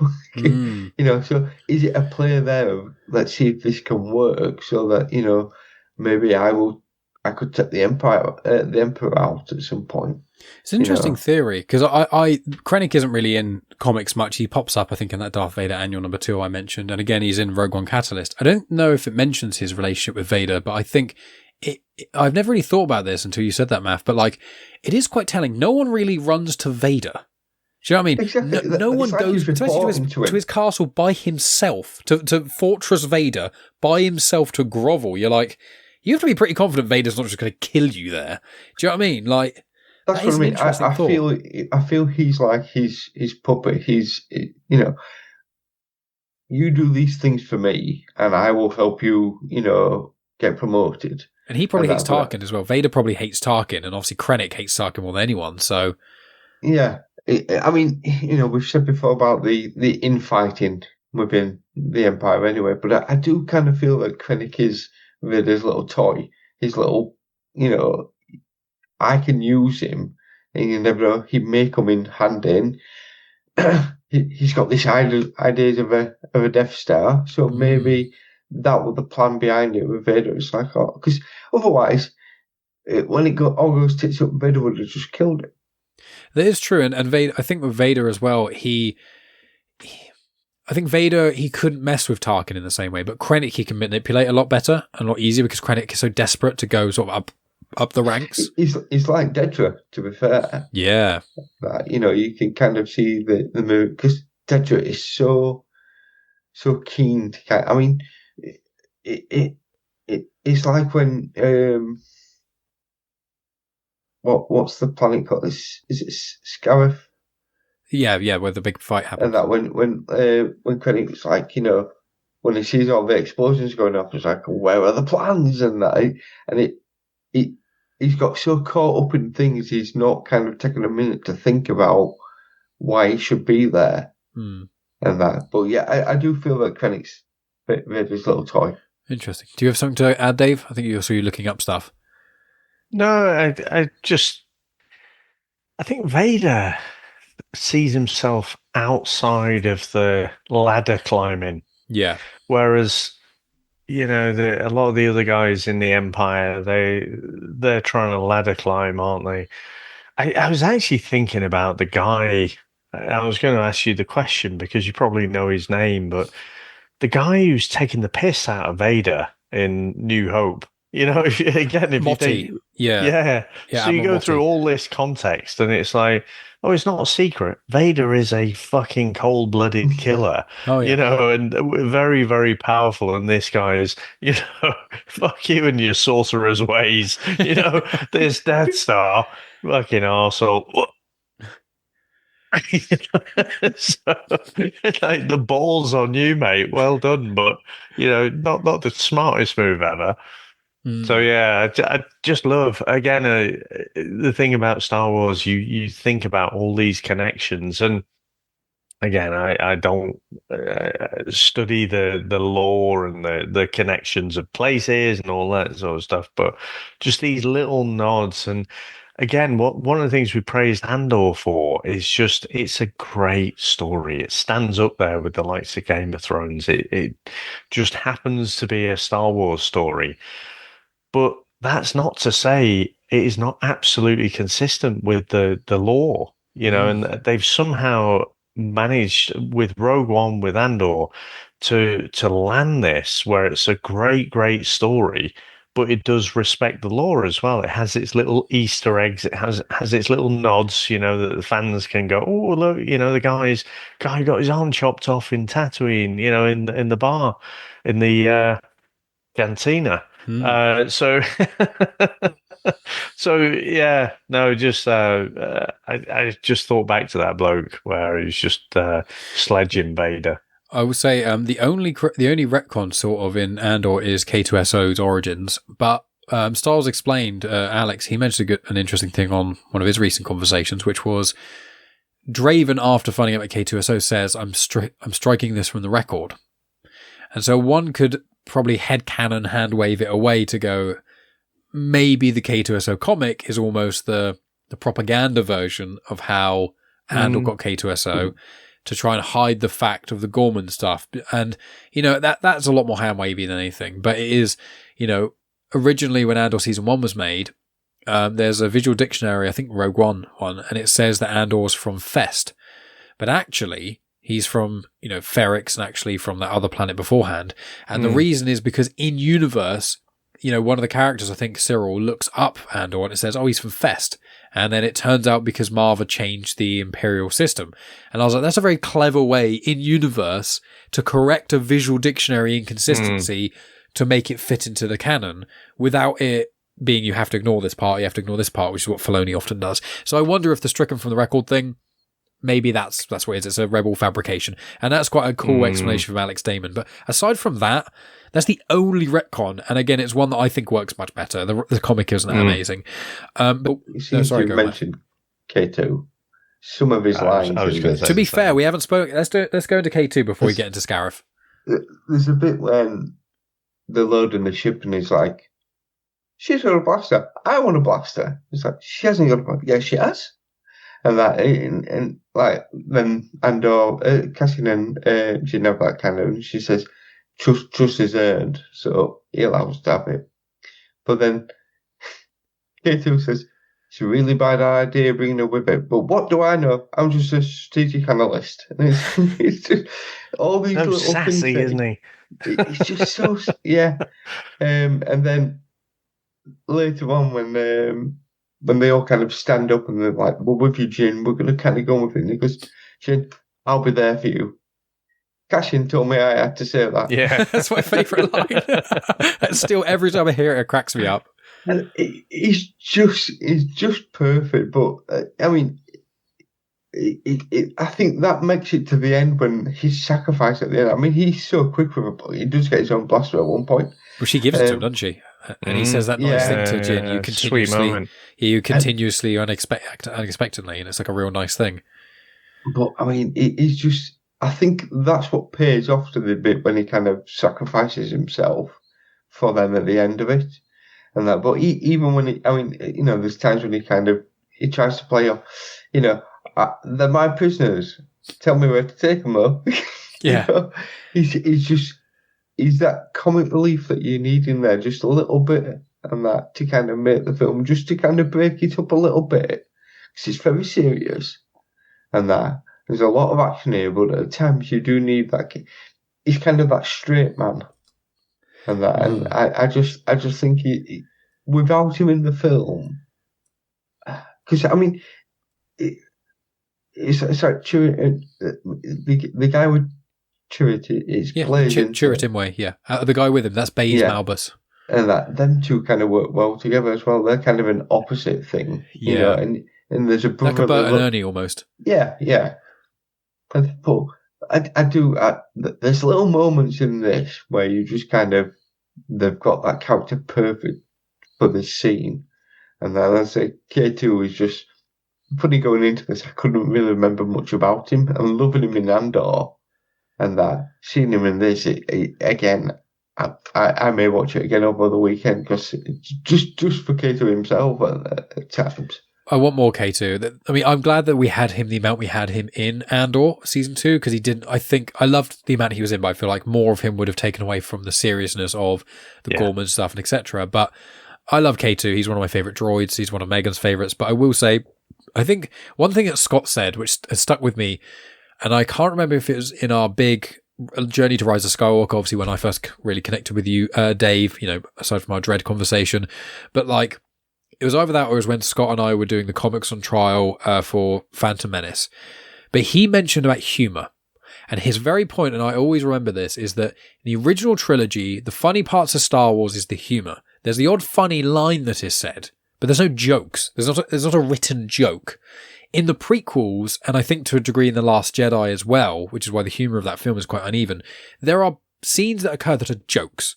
When Luke, when Luke tells Rey to reach out to the Force, she puts her hand out and he tickles it with a leaf, and then he goes, "Do you feel it? Do you feel the Force?" And he slaps it, and she goes, "Oh, that's a joke. That's only there to be funny. There's nothing else to that apart from it being funny." Everything that Jar Jar's in Phantom Menace, they're all jokes. He's there to try and make you laugh, and it's just irritating. In the original trilogy, there isn't that. You've got 3PO for the most part. They're like, "Oh, I'm sorry. Oh my God, what's happening? Oh, you brute." That kind of element. They try and replicate that in prequels. It doesn't really land very well. In Rise of Skywalker, he's probably one of the best parts of Rise because he's amazing and very funny in that. Him and droids saying funny things in reaction because they represent a being that processes the world literally in a different way is funny. When K2 bends over and says, "Hello," when it's a bit with Draven, they don't understand tension and humans being weird and when it's inappropriate to speak up at certain times, just like a child does. Do you think that is like the British humour, that kind of straight man British humour? Yeah, but Star Wars in itself, although it's an American property, so much of it was made in the UK. So many characters in it are from the UK. Pinewood Studios is a UK studio. Star Wars, I would argue, if you had to make it into a percentage, the original trilogy is about 70-80% American. The rest is English. Because there's Alec Guinness is English. All the Imperials are English. Christopher Lee, Peter Cushing. I know Christopher Lee's in the prequels. But like you've got these people who are British people. I mean, for a little bit in New Hope, Princess Leia was British. What, as in because of her accent? Yeah, just the accent. Yeah. "It will slip through your fingers." She tries to put this like really English accent. It's like, what the fuck? It's just a very Where's weird this come thing. from? Yeah. But that's the thing, the humour, and I love K2. So, Dave, do you want to say anything else about K2? Yeah, I mean, I will just refer back. I think the one remaining droid, I mean, I know we saw Chopper. I need to see more Chopper, but I say like my favourite R2 unit is definitely Chopper, and he is an extrapolation of R2-D2. He's all the good things packaged up, and he's more extreme. He's more bolshy. He's more adventurous. He's more sassy. And I feel like K-2SO is sort of C-3PO, but just extracted a bit more. And I think Alan Tudyk does an amazing job in the voice acting because every single and he's line there on set. He actually wore the thing, so he's there on set talking to the actors, which I want to add. So that, and he's got a weird little helmety thing on, so you, that's where they look, and that's the difference in him and just a voice actor. He's actually there reacting, putting the voice on, and I think you can feel it. Yeah, I mean, one of my favorite moments is when, obviously, in the heat of battle, and you do have a bit of friendly fire, and then Jin just turns around, shoots a K-2SO unit, and sort of falls to the ground, and he pops around. And it's like, it's the body movement. It's like the. Did you know that wasn't me? Yeah, totally. Yeah. Liar. Just every moment is fantastic and so well delivered. The missing piece, I so want to see AP5. He's just such a miserable bastard. I love him. And again, I rewatched the Rebels episode where he's jettisoned into space and he's like, "Oh, I'm so happy. Oh, this is amazing." And then they suck him back in with the tractor beam. He's like, no. He's like, I'm finally at peace. He's got those like space butterflies on him. He's like, oh my God, this is what peace and tranquility feels like. I finally feel true human happiness. No, leave me, please. So, the episode, if you look at IMDb, it's so poorly rated, but I just absolutely love it. And he was the hero of that episode because Chopper was taking over. He was trying to tell everyone. He follows Wedge, I think it is, Wedge Antilles into the toilet, into the urinal, and then someone else, I can't remember, says, "Oh yeah, he did that with me." There's all these comedy moments, and so I want to see AP5, but AP5 for Ahsoka Series 2. That's because Chopper, Filoni's confirmed because all the fans were like, "Why is Chopper barely in Ahsoka Series 1?" And he said at Star Wars Celebration Japan, he's like, "We listened to you. The only thing we can confirm in Ahsoka Series 2, there's going to be more battles. There's going to be big wars. We're putting in more Chopper." And the whole crowd goes wild because Chopper's barely in Ahsoka and he's such a key part of Rebels. So very excited about that. We'll move on. So we'll try where we can to keep this under 2 hours. I've got lost where we are, to be honest. I know where we are, fret not. Quick connection with Chopper is General Syndulla. Again, she gets, you hear it on the intercom, and if you watch it with subtitles, which I often do, you get to hear it say calling for General Syndulla at 1 hour 35, which is also when you can see Chopper. So keep an eye on that. He's on the left side of the screen in Yavin 4. We've got Melshi pops up again, which is good. Obviously, he's in it because of in Andor. We've spoken about everything else, so I think we're on to the final part. So we're on to Scarif. So a quick lore dump. So I want to mention actually a couple of things about there's the Battle of Scarif, and then I'll pass the baton to you guys. So two parts that I want to speak about. So we've got Antok Merrick that I mentioned in the Andor finale discussion. He's in this. He's Blue Leader. He does get killed. He's the gentleman with the mustache. And so he's the person who gets mentioned in Andor. He's like, oh, you're lucky that Merrick isn't here, or he'd have shot down Andor and K2. And that's who they're referring to. There's some footage here, which is some unused footage from A New Hope. It gets used in the Rogue One. It's in the Battle of Scarif scene when you got shots in the cockpit. There's a couple of fighters that you see who you never get to see in A New Hope, and they get killed because they had some spare footage. So they restored that and used that, which I think's amazing. There's one or two shots from Red Leader who says a couple of things that isn't said in A New Hope, and you get to see him say it in this. Another connection to that, Red 5 gets killed. Well, Luke, that's Luke's call sign, Red 5, because in A New Hope is very shortly after Rogue One, so he takes that, which is quite cool. Because obviously a lot of people died in Scarif. And then outside of that, I've got when Jyn Erso looks into the vault on Scarif, she says so many things. I looked up quite a few of them. Most of them mean nothing. Pax Aurora means nothing. Black Saber means nothing. It's not the Dark Saber. But there's two things she mentions which do mean a lot of stuff. One of them, hyperspace tracking. That's a main plot point of The Last Jedi. In the whole point is that the Snoke's Star Destroyer is tracking through hyperspace. Yeah. So they had plans of that, which is really cool because Last Jedi came out the year after this. Yeah. So, that's a really cool, fun thing. I don't know if they had thoughts of that, whatever. The other thing is a spoiler for Bad Batch, which I know you guys haven't seen, and I am sorry. You can plug your ears and not listen to this. It's a spoiler for the end of season 1. But there's a thing called War Mantle. War Mantle, again, spoiler for Bad Batch, warning friends, it's such a great episode as well. War Mantle is when the Empire decides to destroy Kamino. That's the Kamino where the clones are. That's a plot in Bad Batch, that's what War Mantle is. The name of the episode's War Mantle. They destroy the clone facilities in Bad Batch. It's an amazing episode, and that's a very cool connection there, which I really appreciated. So yes, that was that. Maff took his headphones off because he didn't want it spoiled, which is good, because yet again, we're going to watch Bad Batch at some point. But yeah, those are my kind of connections there. So now, I think that's more or less everything I want to say, which I think is all my lore dump information that I found just from noting things down. Again, there's lore videos people can watch where someone literally says everything, but these are just things I noticed while watching. So pass the baton to yourselves. Final sort of thoughts all around Scarif. What do you want to talk about? My brother says that when he sees the stormtroopers running on the beach and the rebels running in the like knee-deep water and stuff, he's like, that's one of the best scenes in Star Wars, full stop. And the war scenes are incredible and everything like that. I just think is ace. So we'll come to you, Maff, first, because we've been to Dave quite a lot these times. Tell us about Scarif.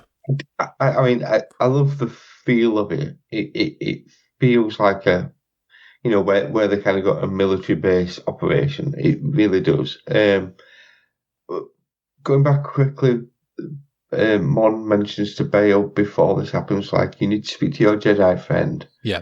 Just opposite Obi-Wan. We don't get like a CGI version of Obi-Wan. Thank God. Just to make sure that we didn't know that. But yeah, I love the bit when they kind of gone to the call sign as well. Obviously they have to get the name of the movie in there. It's what's your call sign?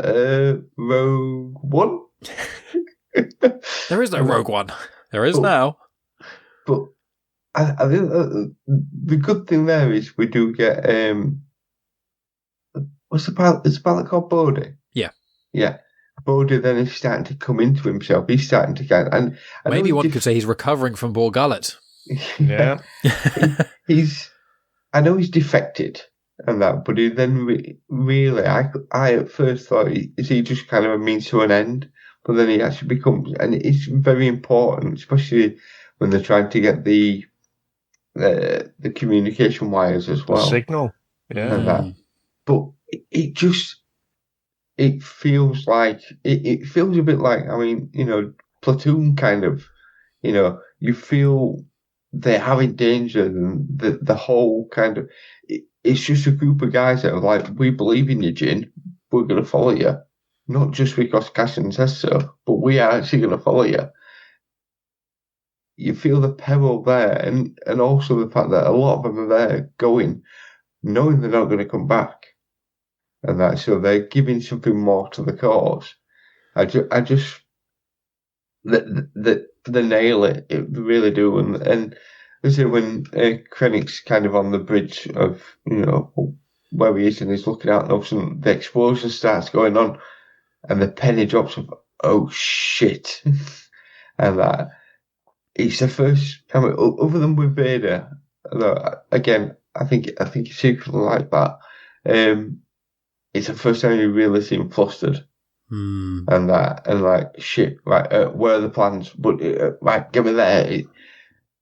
And that whole kind of interaction that kind of kicks off there with Krennic trying to then find where, the plans the finale are. of Andor, I think, kicks into that, because if you see how flustered Krennic becomes with, oh shit, with Partagaz, with Dedra, with all that stuff, and it's like, if this Death Star stuff gets out, this is meant to be an impenetrable space station with no weakness, and this is that thread that goes all the way through Andor, which again, it's Krennic's one little mistake, and it's that one tiny mistake has such massive repercussions. The thing is, he still thinks he's invincible. Yes. And that he's still, again, it's kind of his downside that he can't see that there's faults and maybe he's at fault for things. He just thinks that he can just do what he wants to do. And that, but that panic in him is good. But when they're kind of going through the stuff, it's the Stardust. When they mention Stardust, that's when she goes, "That's it." Yeah, that's what he used to call. Her dad called her when she was so. Again, that's another little tie-in, because right at the start of the film, he calls her his Stardust. So again, it's good that you kind of come back to that. It's just the film itself, having Andor really does improve it. But the film feels very contained and very much kind of, we're going to tie up everything that we need to do without, many times you kind of come away from watching something thinking, yeah, but they never explained that. Whereas I feel they do, and I feel they do just, there's little loose ends that they need to kind of make sure they get right, and it hits them all. But yeah, the feel of that as that battle kind of starts kicking up and all the rebels kind of hiding behind, and then the explosions going, it's that's that bit of Star Wars where you go, right, here we go, now we're into the action, now we're into kind of seeing what's going to go down. I want, and this is, I'm sure everyone wants this, and it's not an original thought. I want an Andor show set between A New Hope and Empire, and then between Empire and Return of the Jedi. And I don't want the legacy characters in it. If they choose Leia, I don't want them to CGI someone's face on it. I either want them to recast or just not have her in it. And I want it to purely focus on because all we've got some comics. There's a book or two that is sort of between these, things. But really it's just the main run of Star Wars comics. And there's a couple of big beats. Like there's the Hope Dies arc where Draven and Dodana die. But like they could easily do that again and with the same beats happening, but slightly tweak it a bit. But really outside of that, the Star Wars main run of comics is really focused on Luke and Leia and stuff. Like we get some rebellion missions, but because it's over a 3-year period and there's 75 Star Wars comics, and then there's a few miniseries and there's the Vader comics and stuff that kind of fit in between there. But the Vader comics, they only go up to the Afra comics. So they're only really the first year. So I wouldn't say you have to have loads of Vader stuff in it, but it's like Vader's not fully accounted for. The Rebels stuff doesn't go into that area. The areas between the films is still outside the comics. Is fairly unexplored. And I would be like, if I was at Lucasfilm and I was thinking, what do we want to do next? A safe bet would be, call it the Rebellion Files or something, or just the Rebellion. Do you know what I mean? Like, you basically advertise it as we're basically trying to do what we did with Andor, but between the original trilogy films, and we're not focusing on any of the legacy characters. Have Wedge Antilles as a big part of it. Just recast him because Dennis Lawson's super old. It wouldn't be a problem. Just do that. Like, I would be well happy with that. I want more rebellion-based stories, or even better, do it around the sequel trilogy. Do Andor stylings with the Resistance. You've got a new story, have new characters. You could have Snap Wexley in there, which would be great because I love Snap. And the actor's still around. You could do that. If you had like a cameo pop up from Poe Dameron, he wouldn't look super old or different because only a few years ago. Like, you could easily do that. They had the Resistance show, which isn't good. I don't think I'm ever going to make you guys watch that. But that was like a little bit before Force Awakens, and then, but I know Last Jedi and Force Awakens, there's like barely any time between them. But like, there's one comic after Last Jedi, and there's one comic and one book. There's Resistance Reborn, which is a book, and there's the comic, which is called Allegiance, and that's it. And they're the only content between Last Jedi and Rise of Skywalker that really is about the Resistance. We could have a show like this, set a bit before, during, and after, just from different characters, different perspectives we haven't seen. It would work so well, and it would bolster the sequel trilogy. That's what I would do if I was in Lucasfilm's shoes. But sorry, Dave, you haven't said... I haven't given you a chance to talk about Scarif. No, that's quite all right. But I mean, just reflecting on that bit, I'm still hopeful because again, at some point, I'll rewatch Rise of Skywalker. I'm going to make you. You can't... Yeah. Not you can't, but I don't know if I can express fully in words just how disappointed. This was a 40-year wait. My whole life, I'd heard about this mythical 9-part story, and this was the culmination of everything. And it was, I mean, somehow Palpatine returned. It's a fucking joke. However, Clone Wars gives me hope. It's a new hope that they, with enough talented writers, they can make those movies make sense. We're talking about Rogue One, a movie that ultimately filled a massive plot hole. SNL, lots of different people have parodied it. It's like, oh yeah, this fucking massive mega planet destroyer. Oh, you've left this little loophole at the back here. Why would you do that? It seems a bit mad, doesn't it? So it's a close a plot hole, and I think they could absolutely do the same thing. I just hope they do, and I really hope that they can turn me around to think, okay, that makes sense. That is why Palpatine returned. It's not just negative criticism of Last Jedi. It actually makes canonical sense. But anyway, Scarif. You know what? Again, to another tangent. 1997, or even probably before that, we all knew Titanic was coming out. And British cynicism, we're all like, well, this is fucking rubbish, isn't it? Like, what are you going to do, James Cameron? We know you did Terminator, and we know you did Aliens, but like, it's Titanic. It's going to fucking sink. We all know.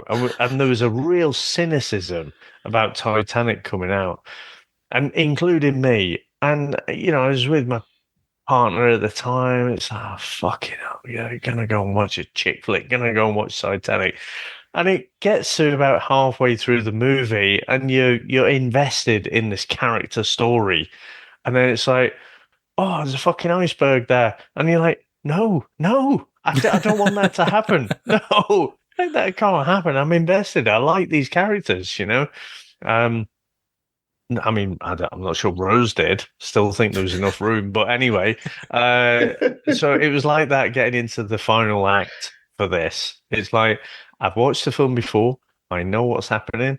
I know all these characters, but honestly, watching the movie again, obviously we'd spent a lot of time with Cassian and in Andor, but all the other characters as well, and the film does such a great job with making you feel for these characters, and it gets, like you say, the pilot Bodhi, he didn't really have that much to do, but he finally gets the signal, and he you feel the cinematography of it, the way it's tight down on the ground level, and you're like, "Oh, it's a bit fucked." He does it, and he's so happy. He's communicated. He's like Rogue One, and up there, he's communicating whatever, and then the fucking grenade comes in there. He sees it, and there's that second that he knows what's happening. It's game over. And then one by one, they're all taken out. It's like, oh God, I know it's going to happen, but my heart. So I thought it was really well done. I thought the stuff in the Stardust was a little bit on the nose. I mean, where they have to jump to the data center and climb up, a little bit sort of gamey, if you like, like with you're playing Krennic shooting down at PlayStation them game. and stuff. It is a bit Yeah. like you could probably quite easily shoot them. You've got 4 of you there, but yeah. Yeah, and then you've got this thing that, closes and then opens, and you've got to go. It just felt like you were playing Tomb Raider or something. But again, I was willing to forgive it all. And I thought it stuck the landing. I thought it did a really good job at the end. And yeah, obviously, I do think they could have finished the film a little bit earlier.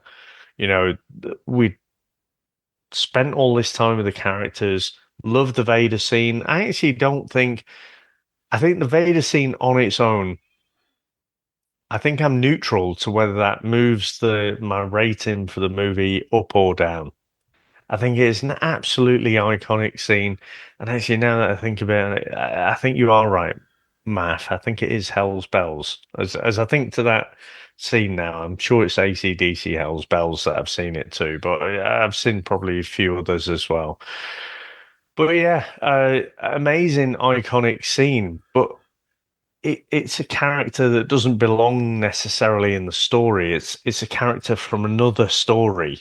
So I didn't need that. It could have ended that moment with Cassian and Jin. They get blown away. Could have gone to the end right there. Yeah, or I almost would have rather to think if it ended in with the rebels getting the thing and going, Vader's coming after us, and the ship flies away and the other thing follows it, and then we just get one little scene of like Mon and Bale. I think I would have. I don't know if it's just because of the Andor or whatever, but I feel like almost it would have potentially worked better then. But then I suppose again, Mon isn't actually in A New Hope or Empire Strikes Back. She's only in Return of the Jedi, so it's kind of, I don't know if it's been explained in the canon where she is actually in those two movies. You haven't? Well, I think in the comics she pops up, and I think she's just on another ship somewhere.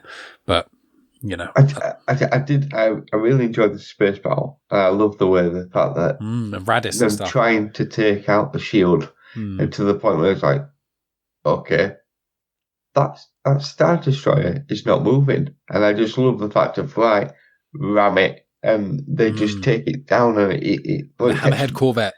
Yeah, they take one which takes the other one, which then goes into the shield, and it's like, although to be fair, have you really thought this? Because once that goes through the shield, it's going to go all the way down to the planet and destroy whatever's down there. But I suppose that then means they can get the plans out.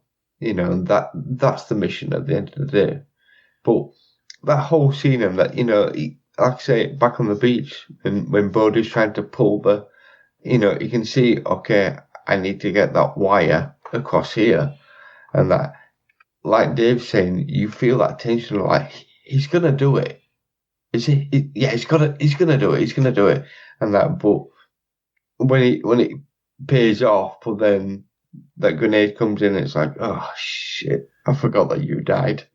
Was that Luthen Rail, like the Sunrise You'll Never See? That's what all these characters do. They all have like one moment where they like, you know, Chirrut Imwe pulls the switch thing. Melshi helps out to some degree, kind of peripherally. Bodhi plugs the thing in. Andor and Jin get the plans and fix the antenna array and stuff. Like every character in this, and Baze, you know, saves Chirrut in a lot of ways. And it's like all of them have their moment, which if they weren't there, the events wouldn't have turned out the same, but none of them get any time to actually celebrate it. A force or something behind it. Yeah, maybe. Yeah, some sort of mystical force. Yeah, totally. That'd be a good idea. That would just some kind of ancient religion. Yeah, but no, I know. It's what it works so well by itself. With Andor, it makes it even better. I want more of this, and it's kind of one of those things. I know it's the very common people. Everyone's saying the same thing online, and I apologize for being the same, but it is a shame now that we finished Andor, we've rewatched Rogue One, and we're at the end of the peak Star Wars era. You know, because hopefully there'll be more that comes out. Hopefully the Dawn of the Jedi movie is going to be sick. Hopefully the other Star Wars movies, they've learned what they failed in the prequels. But with the way the Mandoverse is, I think we're going to defaulting back to a lot of like stuff that's pretty good, but none of it's like phenomenal storytelling. Most of it is going to be, if you like Star Wars, you'll like this, but none of it's going to be Endgame level. None of it's going to be Andor level. None of it's going to be like that. I think for the next few years, we're going to be, because even like we've got the Maul show. I'm excited to see the Darth Maul show, but I adore Rebels. Okay. But it's not on the same level as Andor. As much as I enjoy it as much, it's not as mature. Clone Wars has elements of being as mature, but you have to sift through so much crap to get there. Bad Batch has some phenomenal top tier moments, okay, that you guys don't know anything about, even with the spoiler thing that Dave heard. There are some top tier moments in that. But each season is like 16 episodes, and I'd probably say you could drop 4 of them, or at least probably 6 of them in the first season. So it's just a shame there's so much content that's out, you know, which on screen that is, you know, there's a lot of great books and things, but there's so much content out there on screen, which is like, there's not just a series that's just phenomenal throughout, and we don't have to apologize for it. It's, yeah, Mandalorian's good, but it's too episodic, or Acolyte's got a good bit in it, but the rest of it's a bit rubbish, or this, or that. Kenobi is the same. You know, there's always this was great, but Andor and Rogue One, there's none of that. It's the only Disney content, and really I think it's the only Star Wars content outside the original trilogy where you can say this is just amazing, and there's no but. It's original trilogy, Rogue One, and Andor. There's nothing else, you know, and it's amazing we've got this, but I hope that Disney, Lucasfilm, and everyone else involved kind of really takes a lot of lessons from this. But I think, given how long it took to make Andor and Rogue One, and the difficult behind the scenes stuff of Rogue One as well, let's not forget, I really hope that it won't be for a few more years because we're going to be in Filoni town, but I'm hoping that we get something coming out of that. So final thoughts from each of you, and we will wrap this up. I would love, and I know you've said about, you know, them bits in between all the different films, but I know the kind of, it's like the Spider-Verse. Yeah. animation is taking like forever to do, and it's kind of I'm not sure why. I think part of that's development hell of trying to get it all right, but I would be quite happy to have another Rebels or Clone Wars to kind of fill in these gaps. It would be great to see it on screen, as a live action, but I would quite happy just take another form of Rebels Yeah. and that just to kind of fill in these stories, because there's so many stories out there that could be told, and Yeah. and there's directors out there like Tony Gilroy who could just say, look, right, pick a few different directors and get them to do a different thing so that they can be working on it over the next few years. Maybe they're already doing this, we don't know, but there's so many stories out there. And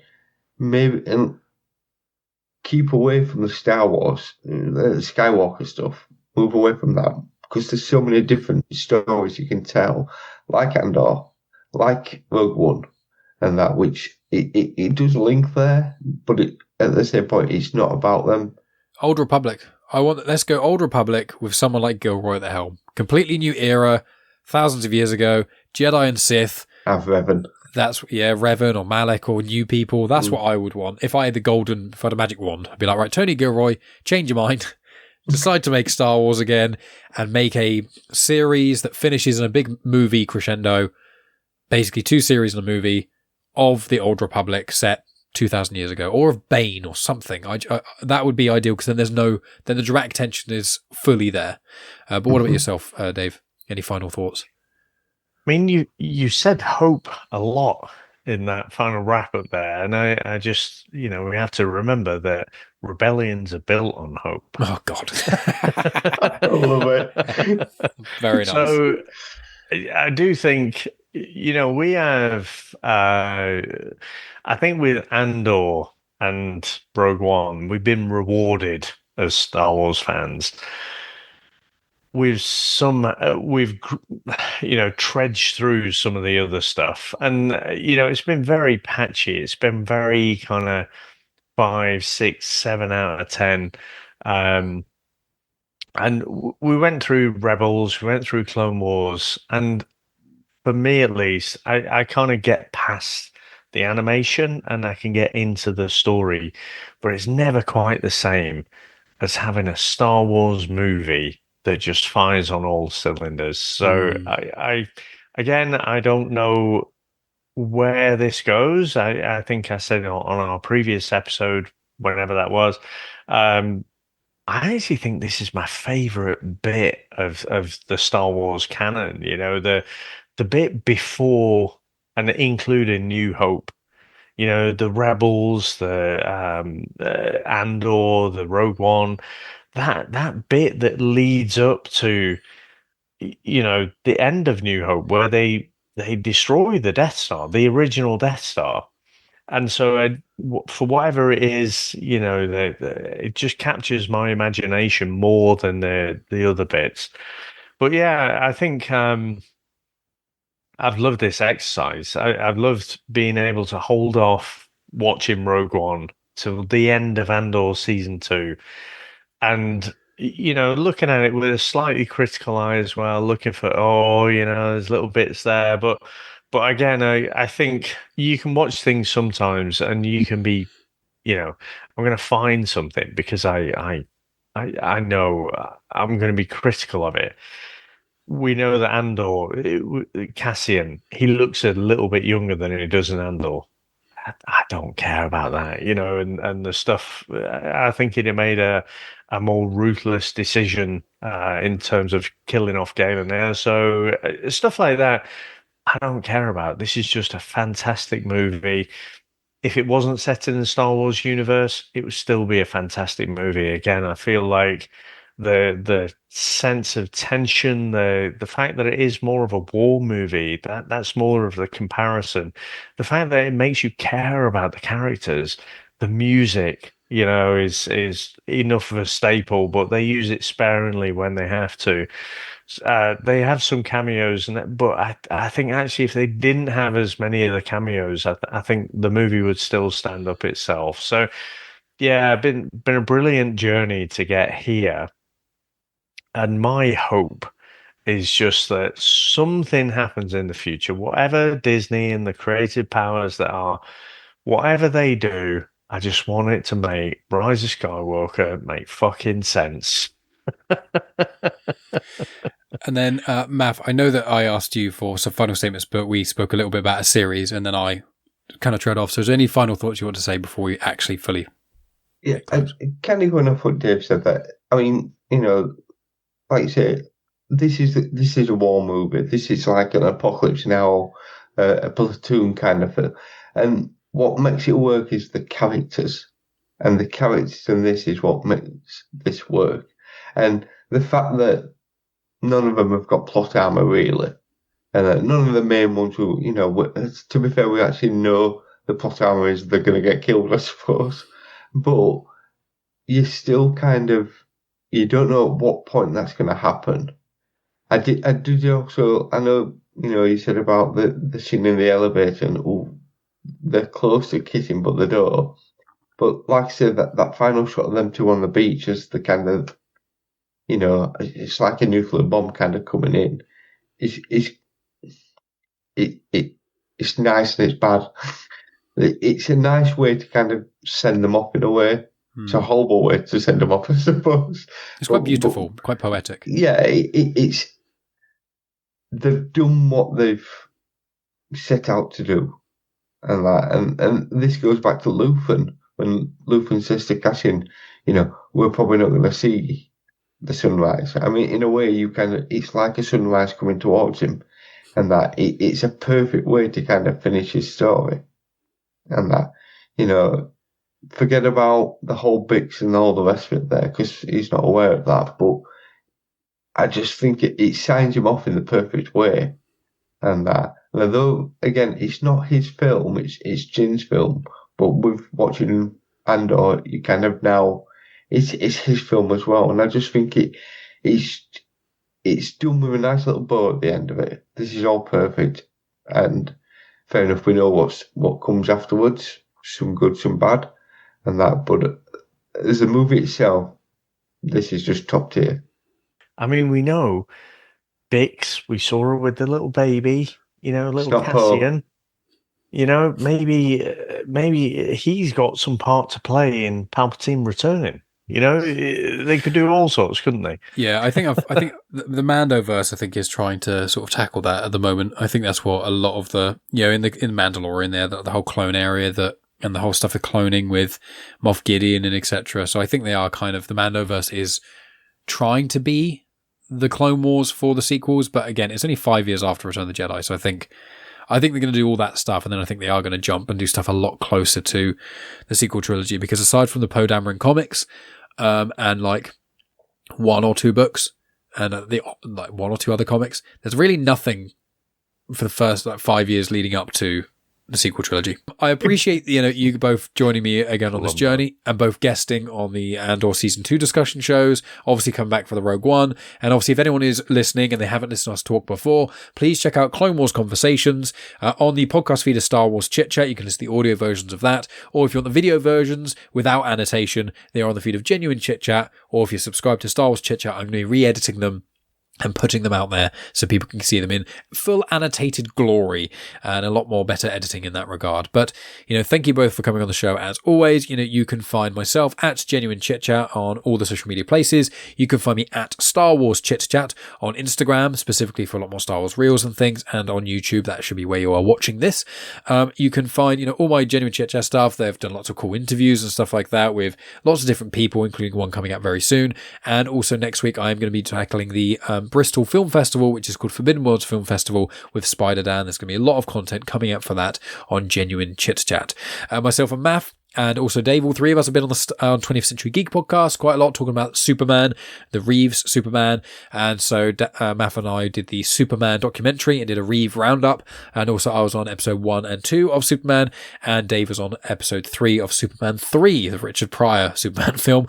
So we've done a lot of 20th Century Geek collaborations there. We've all been on Back to Filmography a bit. Obviously, shout out to Spider-Dan because I spoke about him. Back to Filmography, Jack was on the Andor 1 discussion. Spider-Dan was on one of the discussions as well. And again, Genuine Chit Chat, Star Wars Chit Chat. Dave, I'm not sorry, Maff. I know you are somewhat involved in stuff, but I think I've tackled most of what you're involved in. So, there is secret coming. another Superman one that me and Scott are going to be tackling that. I don't think it's been announced. Yeah, okay. I think it might be maybe not live action. I think of the rumors, Maybe. the rumor mill, maybe. Amazing. So keep an eye out on that. Also, I do letterbox reviews. If you want to, you'll probably put description in there. I will do. Yes, I forgot about that. Yes, I'll put that in the description, and I'll put on the video element. People will see that pop up as well. Dave, you got VHS Strikes Back. Tell us a little bit about that, and we'll wrap up. Well, obviously, Chris and myself, we review older movies, and there is a link, weirdly. So Harrison Ford, obviously Han Solo in the Star Wars universe, and next week we're going to release our review of Blade Runner. Now, which cut? Well, you'll have to listen. Yeah, because there's like 3 cuts, isn't there? Which of the 3? I think there's many more, but no. So it's kind of a loose. I actually bought the Blu-ray of the final cut, which came out in the mid 2000s. So that was the one I watched. That's the version I've got as well. It's apparently the best one, and I'm unsure because I've seen it. And I tried and failed to watch it many times before, but only on TV. Okay. But I'll keep my powder dry. Very excited. It's very nice for us to have a conversation. I will ask you afterwards which version of the ending it is. Okay. Well, we'll be able to talk about that. But friends, thank you so much for tuning in. As always, we appreciate you on the Star Wars journey. Coming up on the channel, again, more Clone Wars conversations. We're going to tackle the other Star Wars content that comes out after this. Going to go back to Solo, the original trilogy and the sequel trilogy, and lots of other cool Star Wars content coming your way. So please subscribe to Star Wars Chit-Chat. It means the absolute world, and it makes a huge, huge difference whether you're listening on an audio feed or you are on YouTube as well. And check out on social media for clips and that kind of thing. So there's nothing else to say aside from may the Force be with you. Always.